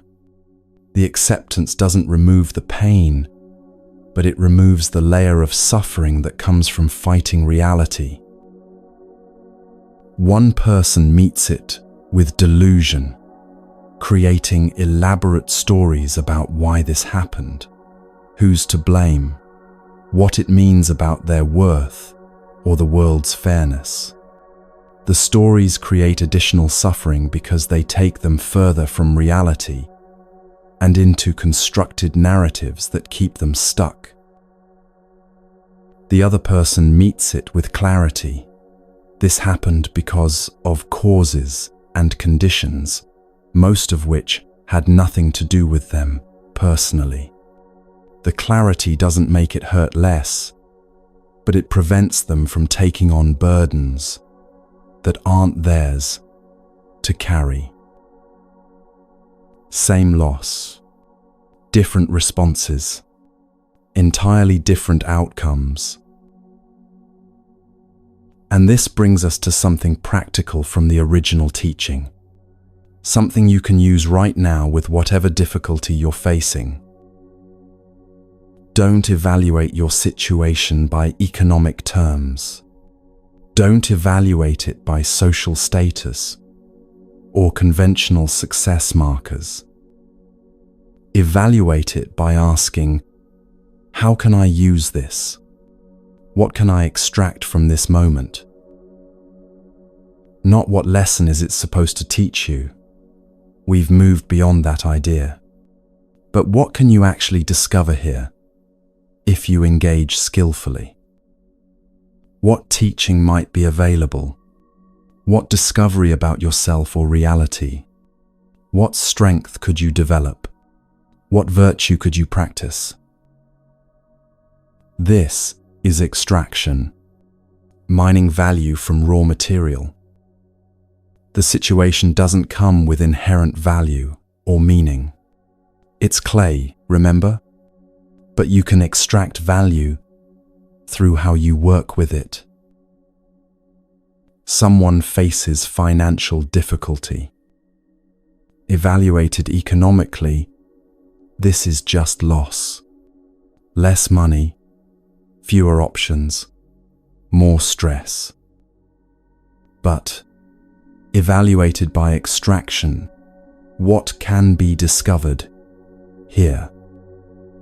Maybe the discovery of which relationships remain when money isn't a factor. Maybe the practice of contentment with less, of finding satisfaction outside consumption. Maybe the development of creativity and resourcefulness, of learning to create more with less. Maybe the teaching about what you actually value when you can't afford everything you want. Maybe you discover that many things you thought were necessities are actually preferences. Maybe you develop the skill of making do, of improvising, of finding alternative paths. Maybe you learn humility in asking for help when you need it. None of this makes the financial difficulty good. None of this means you shouldn't work to improve your situation. But it means the difficulty doesn't have to be purely destructive. There's clay here that can be shaped into something valuable. Someone faces social rejection. Evaluated socially, this is just pain, exclusion, loneliness, the sting of not belonging. But evaluated by extraction, what can be discovered? Maybe the strength of standing alone when necessary. Maybe the clarity about which connections are genuine and which are conditional. Maybe the compassion for others who are excluded or marginalized. Maybe the freedom of not needing everyone's approval to act according to your values. Maybe you develop the capacity to be with discomfort without needing to fix it immediately. Maybe you discover who you are when you're not performing for others. Maybe you learn to distinguish between loneliness and solitude, between isolation and chosen time alone. Again, none of this makes rejection good. None of this means you shouldn't seek genuine connection. But it means you're not powerless in the face of rejection. You can extract something valuable even from painful social experiences. Someone faces a crisis of meaning. The work they've devoted years to suddenly feels empty. The relationship they've built suddenly feels hollow. The goals they've pursued suddenly feel pointless. Evaluated by conventional measures, this is failure, wasted time, wrong choices, back to square one.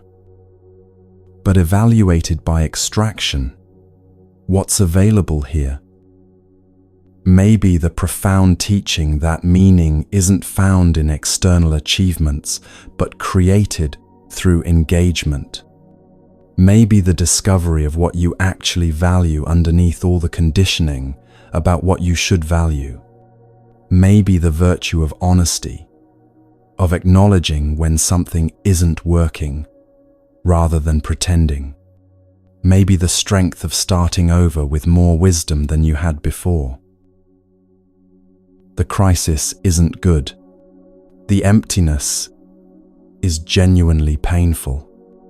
But how you meet the crisis determines whether it destroys you or transforms you. Now let's be very specific about the contrast. Two people face the same difficult circumstances.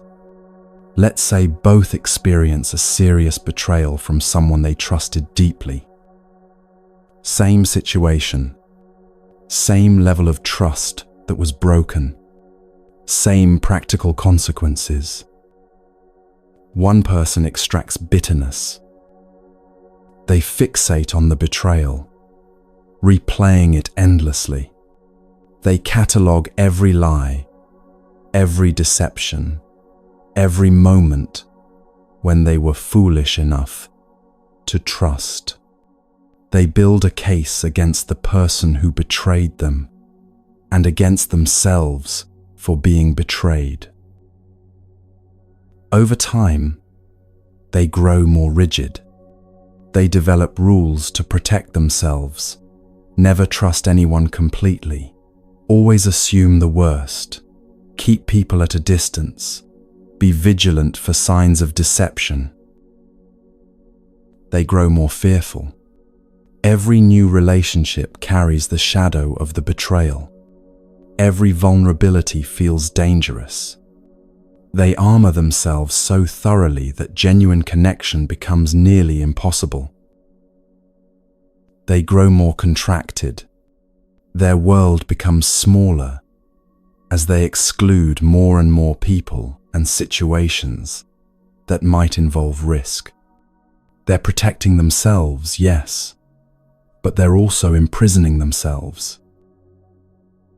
The betrayal becomes the defining story of their life.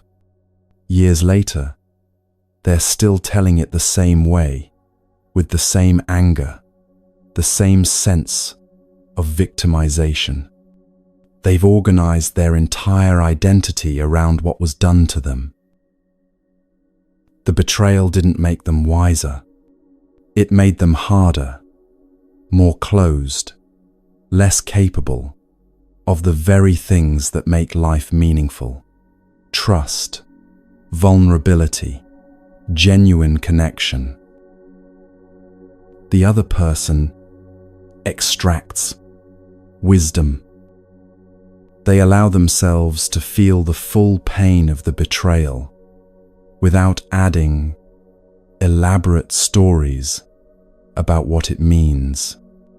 They grieve what was lost: the trust, the relationship, the version of reality they believed in.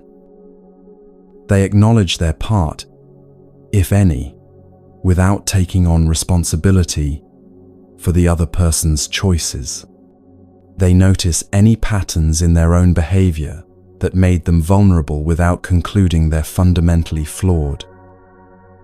Over time, they grow more compassionate. Having experienced how much betrayal hurts, they're more careful not to cause that pain in others. They develop genuine empathy for anyone navigating broken trust. They grow more wise. They learn to notice red flags earlier without becoming paranoid. They learn to offer trust appropriately rather than either blindly or not at all.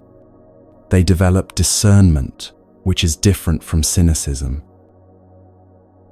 They grow more free. The betrayal no longer defines them or controls their choices. They've integrated the experience without being imprisoned by it. They can be open again because they've developed the capacity to handle hurt without being destroyed by it. Same betrayal, completely different outcomes. What made the difference? The circumstances didn't determine the outcome. The relationship to the circumstances determined the outcome. One person let the betrayal make them smaller. One person used the betrayal to become larger. One person extracted bitterness, rigidity, fear, contraction. One person extracted compassion, wisdom, discernment, freedom. The same clay, shaped into entirely different forms. And this is what Buddhism means when it teaches that suffering has causes, and those causes include our response. The betrayal happened.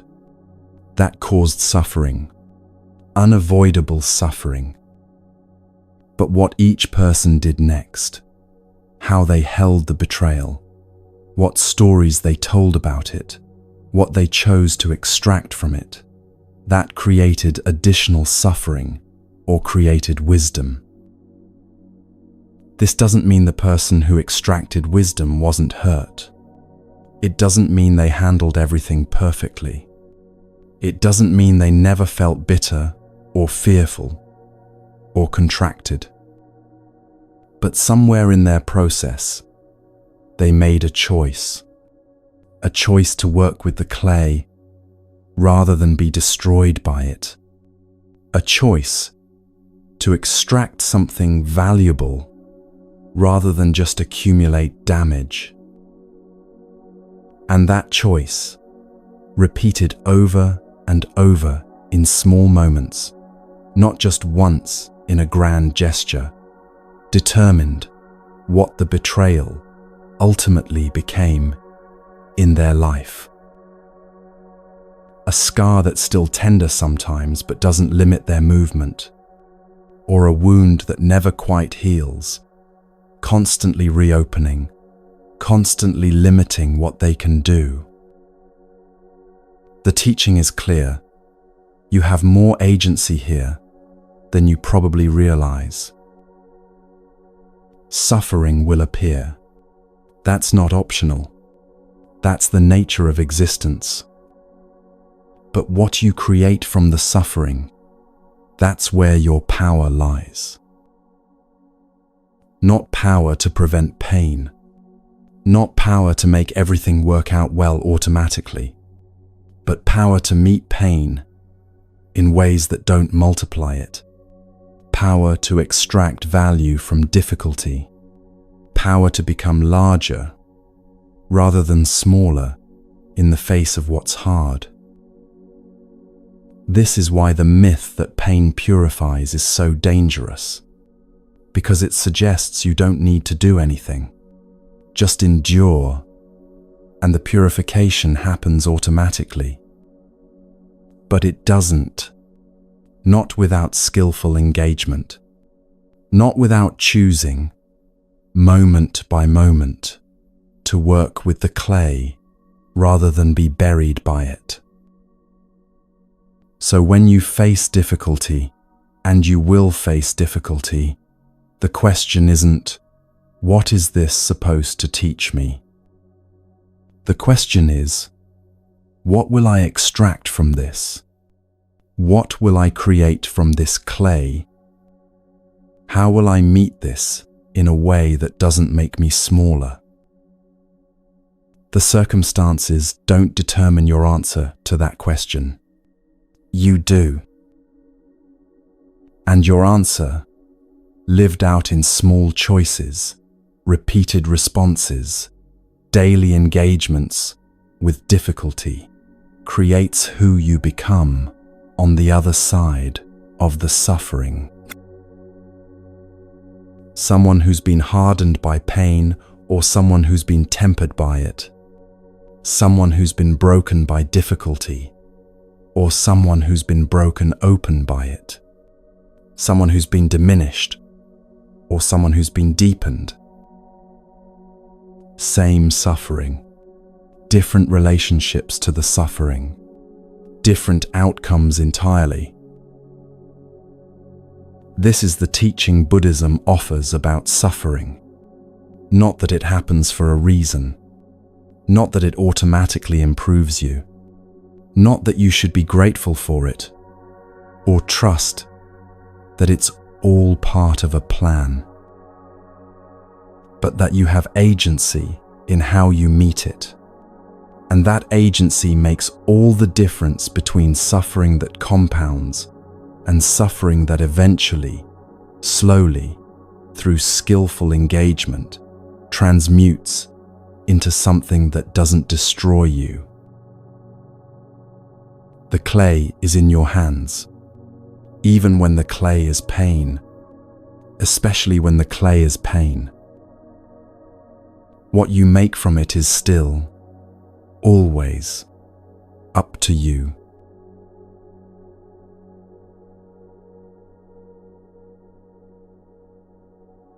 Let's return to where we started, but with everything we've learned along the way. The clay metaphor.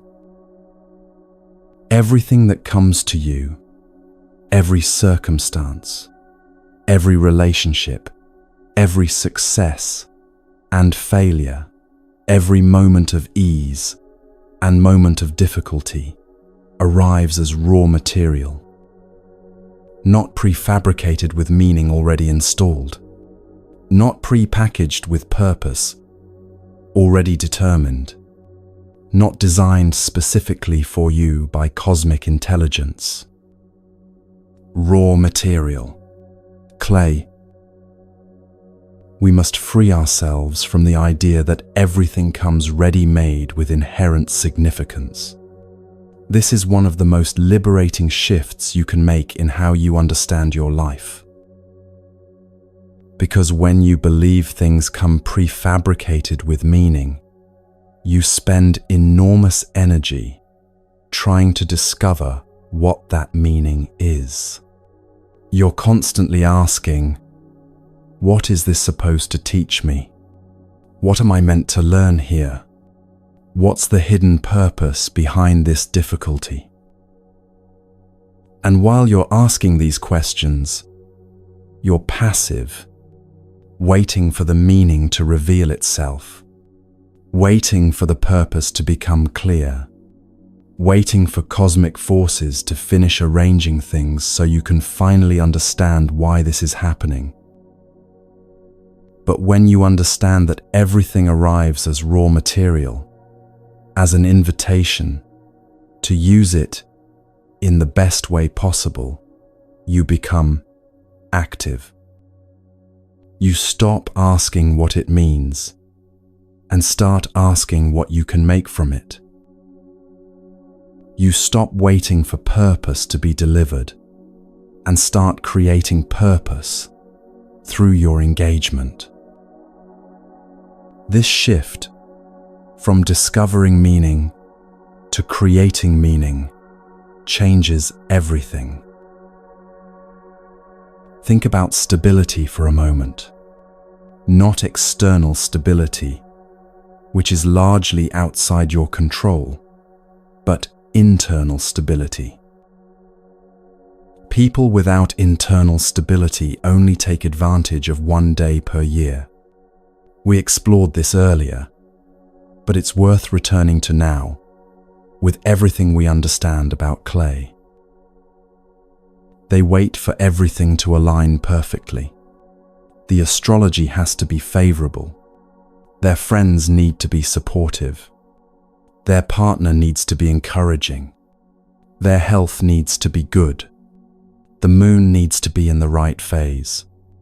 The tides need to be just so. Their mood needs to be ideal. Their inspiration needs to be flowing. And on that rare day when everything aligns, they work with the clay. They create something. They make progress. And they say, this is when I'm supposed to work, when the universe supports me. But there are 364 other days. 364 days when the clay is still there, still available, still workable. But they're not working with it because they're waiting for perfect conditions. The person who progresses doesn't depend on external alignment. They don't wait for the stars to arrange themselves, or for everyone around them to be supportive, or for their mood to be perfect. They understand something fundamental. The clay is always there. Conditions are never perfect, and progress comes from working with imperfect clay under imperfect conditions, day after day after day. This brings us to one of the most powerful declarations from the original teaching. My life, I command. My state, I command. When you first hear this, it might sound arrogant, like claiming control over things you don't actually control. But it's not arrogance. It's radical responsibility. You don't command whether difficulty appears. You don't command whether loss happens, or betrayal occurs, or illness strikes. You don't command other people's choices, or the economy, or natural disasters, or any of the countless forces that shape your circumstances. But you do command your response. I will decide what I think. I will decide what I feel. I will decide what I attend to. Not in the sense that you can simply choose to feel differently through force of will. Emotions arise from conditions, and you can't just decide not to feel sad when loss happens, or angry when injustice occurs. But you can decide whether you feed those feelings or starve them, whether you ruminate on them or notice them and let them pass, whether you build your identity around them or hold them lightly. You can decide what meaning you make from the material you've been given. This job loss, does it mean you're worthless, or does it mean you're between chapters? That's not predetermined. You decide through how you hold it. This illness, does it mean your body is betraying you, or does it mean you're learning what it means to be embodied and vulnerable? You decide through your relationship to it. This betrayal, does it mean people can't be trusted, or does it mean you're learning discernment? You decide through what you extract from it. The circumstances are what they are, but the meaning isn't inherent in the circumstances. The meaning emerges from how you work with the circumstances, how you shape the clay. And here's the crucial part. You decide whether this strengthens you or weakens you. Not whether it's pleasant or unpleasant. You don't control that. But whether your engagement with it makes you more capable or less capable, more open or more closed, more wise or more confused. That's in your hands. The teaching from Tibetan lamas expands this even further.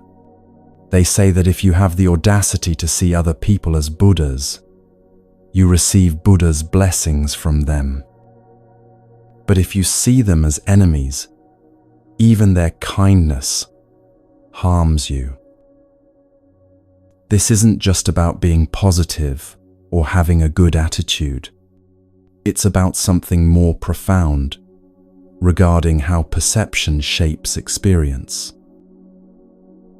When you perceive someone as having Buddha nature, as fundamentally capable of wisdom and compassion, even when they're currently confused or unskillful, You create conditions for them to show you that nature. Not because you're magically transforming them, but because your perception changes how you relate to them, and how you relate to them changes how they can show up with you. If you see someone as fundamentally good, but temporarily struggling, you meet them with patience and openness. That patience and openness create space for their goodness to emerge. If you see someone as fundamentally flawed or dangerous or untrustworthy, you meet them with guardedness and suspicion. That guardedness and suspicion creates conditions for them to be defensive, closed, or difficult with you. And here's the really interesting part. Even when they're genuinely trying to help you, if you perceive them as enemies or threats, you can't receive the help. Someone offers you honest feedback with good intentions. If you perceive them as attacking you, you receive their feedback as harm, even though help was being offered. Your perception filtered the help into harm. Someone expresses concern about a choice you're making. If you perceive them as trying to control you or undermine you, you receive their concern as interference, even though care was being offered. Your perception transformed care into aggression. This is the insight. Your perception determines what you actually receive from any situation or person. Not entirely, of course. Sometimes people genuinely are hostile or harmful, and your perception of that is accurate. The teaching isn't suggesting you should naively see everyone as trustworthy regardless of their actions. But it is suggesting that your perception creates a filter through which everything passes, and that filter significantly shapes what reaches you. So, how does this work in daily life? Let's get specific and practical. You're stuck in traffic. This is clay, raw material. What will you make from it? One option: make frustration and stress. Rage at other drivers. Catastrophize about being late. Let your body tense up and your mind race with irritation. Another option: make peace with what is. You can't change the traffic, but you can breathe. You can listen to something interesting or valuable. You can simply be present with being still when you'd rather be moving. Same traffic, different clay sculptures. A colleague takes credit for your idea in a meeting. This is clay. What will you make from it? One option: make resentment and victimhood. Stew in anger. Tell everyone what happened to gather sympathy. Let it poison your relationship with that colleague and your experience at work. Another option: make clarity and appropriate action. Feel the anger without being controlled by it. Decide whether to address it directly with the colleague, with your manager, or to let it go based on what's actually useful. Learn something about workplace dynamics and your own boundaries. Same situation, different responses, different outcomes.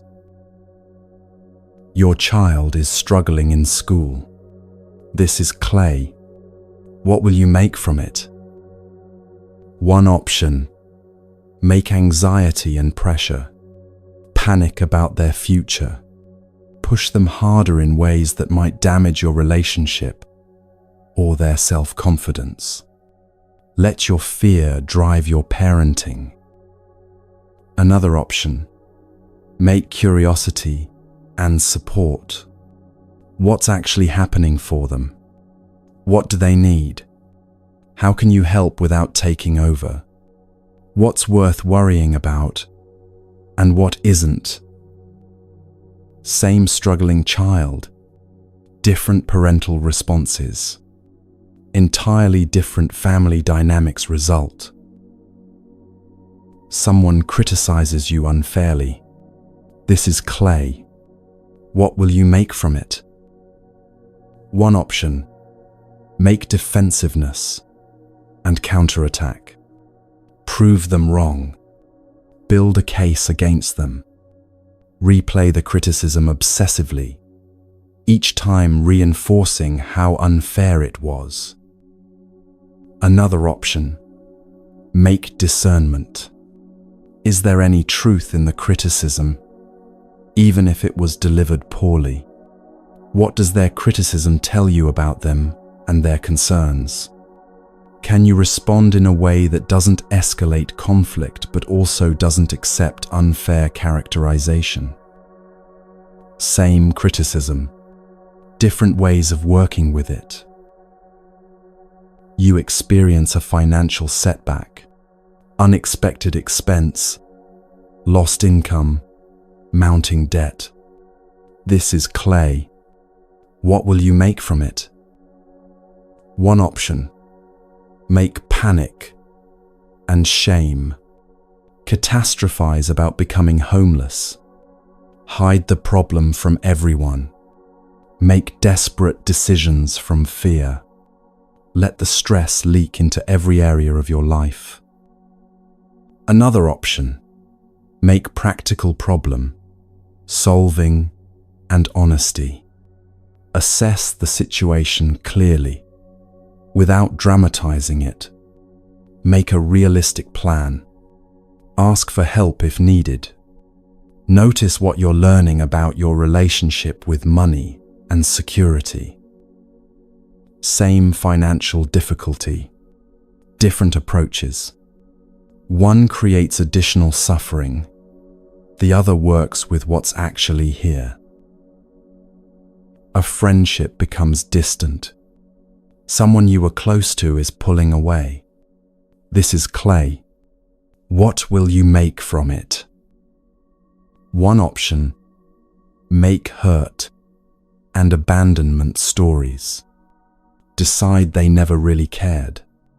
Feel betrayed and rejected. Cut them off completely to protect yourself. Build walls against future friendships. Another option, make space and understanding. People go through seasons. Their distance might have nothing to do with you. Can you care about them without needing constant closeness? What are you learning about attachment and letting go? Same shifting friendship. Different responses create different experiences and different futures. Do you see the pattern? In each case, you're asking, how can I use this clay? Not, what is this supposed to teach me? As if meaning were hidden inside, waiting to be discovered. But what can I create from this as an active engagement with raw material? This is the practice, moment by moment, situation by situation, relationship by relationship. The clay appears. What will you make from it? Now, there's something particularly relevant about this moment if you're listening to this toward the end of a year. The end of a year is traditionally a time for reflection, and this teaching about clay gives you a powerful lens for that reflection. Not to judge yourself harshly, not to catalogue all your failures and shortcomings, but to see clearly, what clay did you work with this year? And what did you make from it? Think about the difficulties you faced, the losses, the disappointments, the struggles. These were clay. Did you work with them skillfully? Did you extract wisdom? Or did you accumulate bitterness? Did they make you more compassionate or more closed? More resilient or more fragile? Be honest, but be kind in your honesty. You don't need to have handled everything perfectly. Nobody does. But you can notice the patterns. When difficulty appeared, how did you tend to meet it? With avoidance or engagement? With blame or responsibility? With rigidity or flexibility? Were there moments when you chose to work with the clay skillfully, even though it was hard? Moments when you could have spiraled into bitterness, but chose differently? Notice those moments. They matter more than you might think. Were there times when you let difficulty make you smaller? When you responded with the patterns we've been exploring? Passive waiting, victimhood, rigid self-protection. Notice those without judgment. Just see them clearly.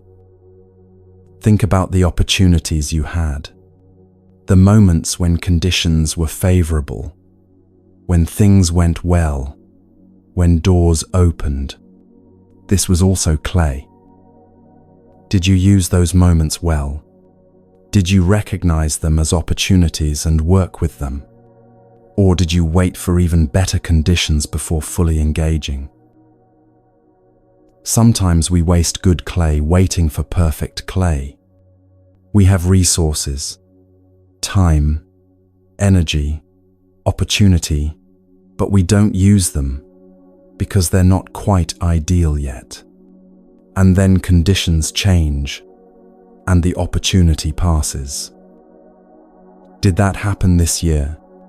Not to feel regret, but to see clearly, so you can choose differently going forward. Think about the relationships in your life, the people who challenged you, supported you, frustrated you, taught you. Each relationship was clay. How did you perceive them? As Buddhas offering blessings even through difficulty, or as obstacles preventing you from being happy? Your perception shaped what you could receive from them. If you saw them primarily as problems to solve or threats to defend against, you probably missed opportunities for genuine connection and growth.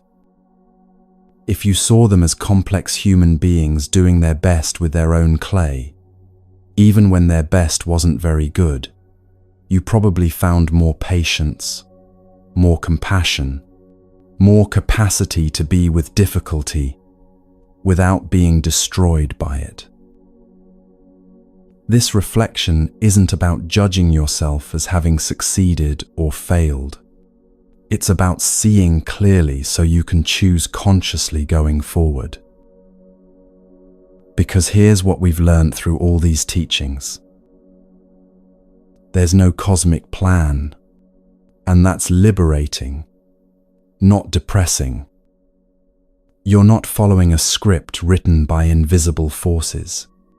You're not waiting to discover the one true purpose that was assigned to you before you were born. You're not trying to figure out what the universe wants from you. You're working with reality as it actually appears, creating meaning through your engagement with it. There's no predetermined meaning, and that means you're free to create it. The job loss doesn't inherently mean anything about your worth.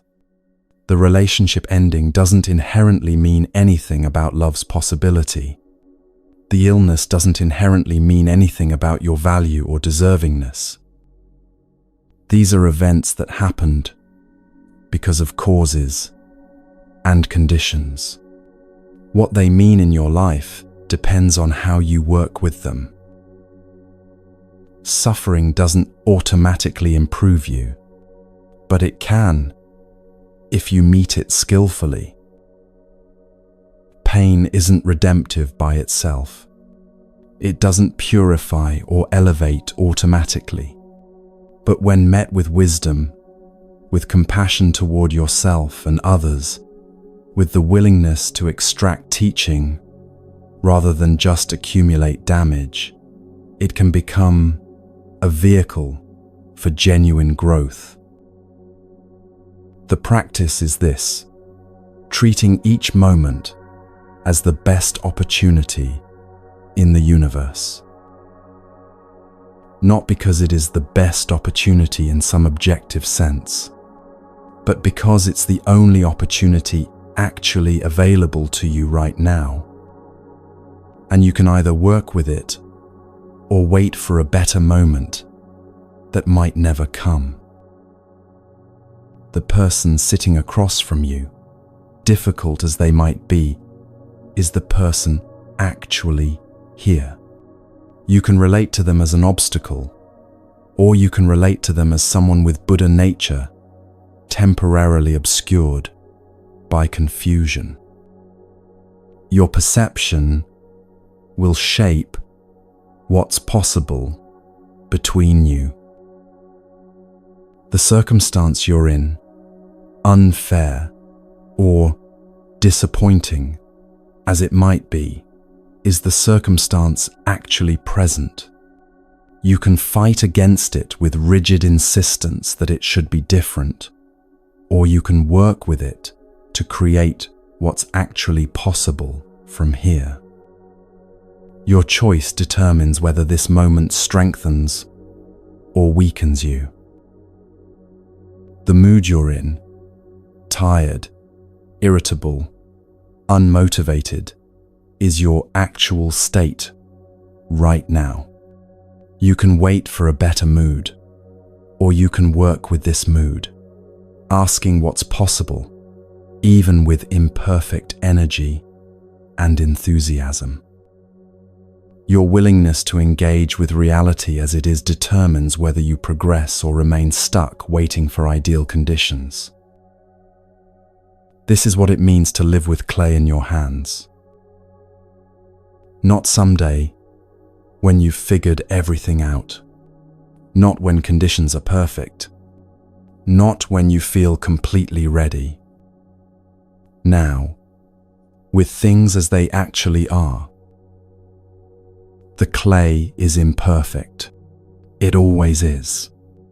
Some days it's very imperfect, lumpy, difficult to work with, seemingly resistant to your efforts. But it's still clay. It's still workable. And the question is always the same. What will you make from it? Not what were you meant to make. Not what the universe wants you to make. Not what would make it the perfect creation. Just, what will you actually make from the clay you've actually been given in the conditions that actually exist? This is your freedom. This is your power. Not power over circumstances. Not control over outcomes. Not the ability to make everything turn out well through positive thinking. But genuine agency over your response. Real choice about how you engage. Actual freedom to create meaning even when you can't control events. My life, I command. My state, I command. I don't command whether difficulty appears, but I command how I meet it. I don't command what others do, but I command what I extract from my interactions with them.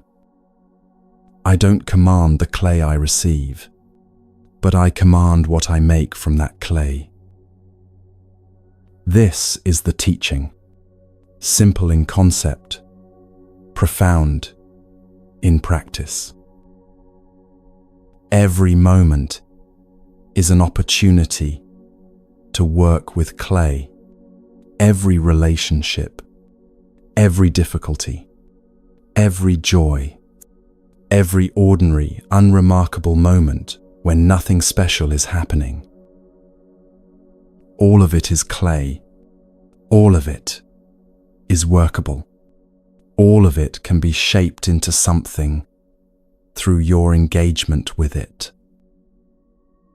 So as this year ends and a new one begins, the question isn't, what will the universe bring me? The question is, what will I create from whatever appears? Not naively, pretending everything is wonderful when it isn't. Not in denial of real difficulty and real pain, but with clear eyes and skilled hands, understanding that you're the artist and reality is the clay, and every moment is an opportunity to work. The clay is in your hands, right now, in this moment.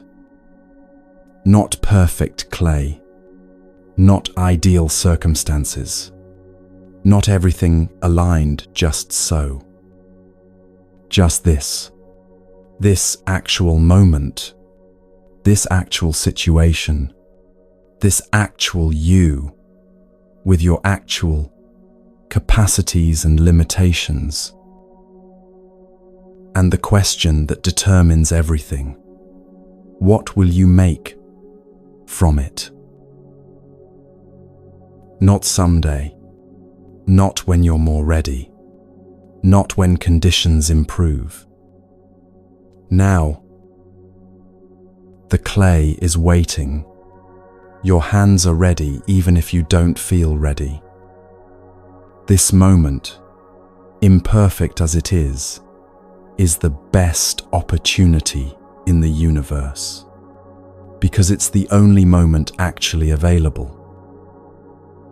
And you have the audacity, the courage, the capacity to work with it. Not to make it perfect, not to transform it into something completely different, but to engage with it skillfully, to extract what value exists here, to shape it into something through your attention and care and effort. This is living with clay in your hands. This is what it means to command your life and your state. This is how meaning is made, not found, but made. And it's available to you right now, in this moment, with whatever clay you've been given. The question is always the same. The practice is always the same. What will you make from this?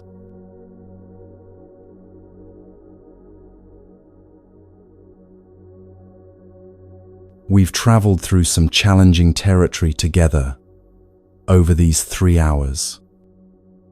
We looked at the comfortable lie. Everything happens for a reason, and why it keeps us passive, waiting for cosmic forces to deliver meaning.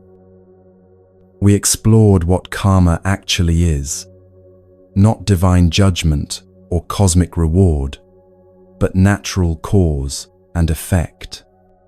Actions create conditions. Conditions create results. We discovered the clay metaphor, that nothing comes prefabricated with meaning, and this is liberating, not depressing. You're not discovering your purpose. You're creating it from the raw material of your actual life.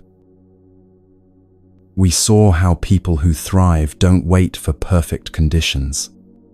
They work with imperfect clay on 364 ordinary days, not just one perfect day per year. We faced the hard truth that suffering doesn't automatically improve you, but it can, when met skillfully. The paradigm shift is complete, from waiting for meaning to creating meaning, from cosmic insurance to personal responsibility, from perfect conditions to any conditions. This is the practice, meeting each moment as raw material, choosing your relationship to what appears, extracting wisdom from whatever comes. Not once, but continuously. Every moment, new clay. You're not waiting for permission from the universe.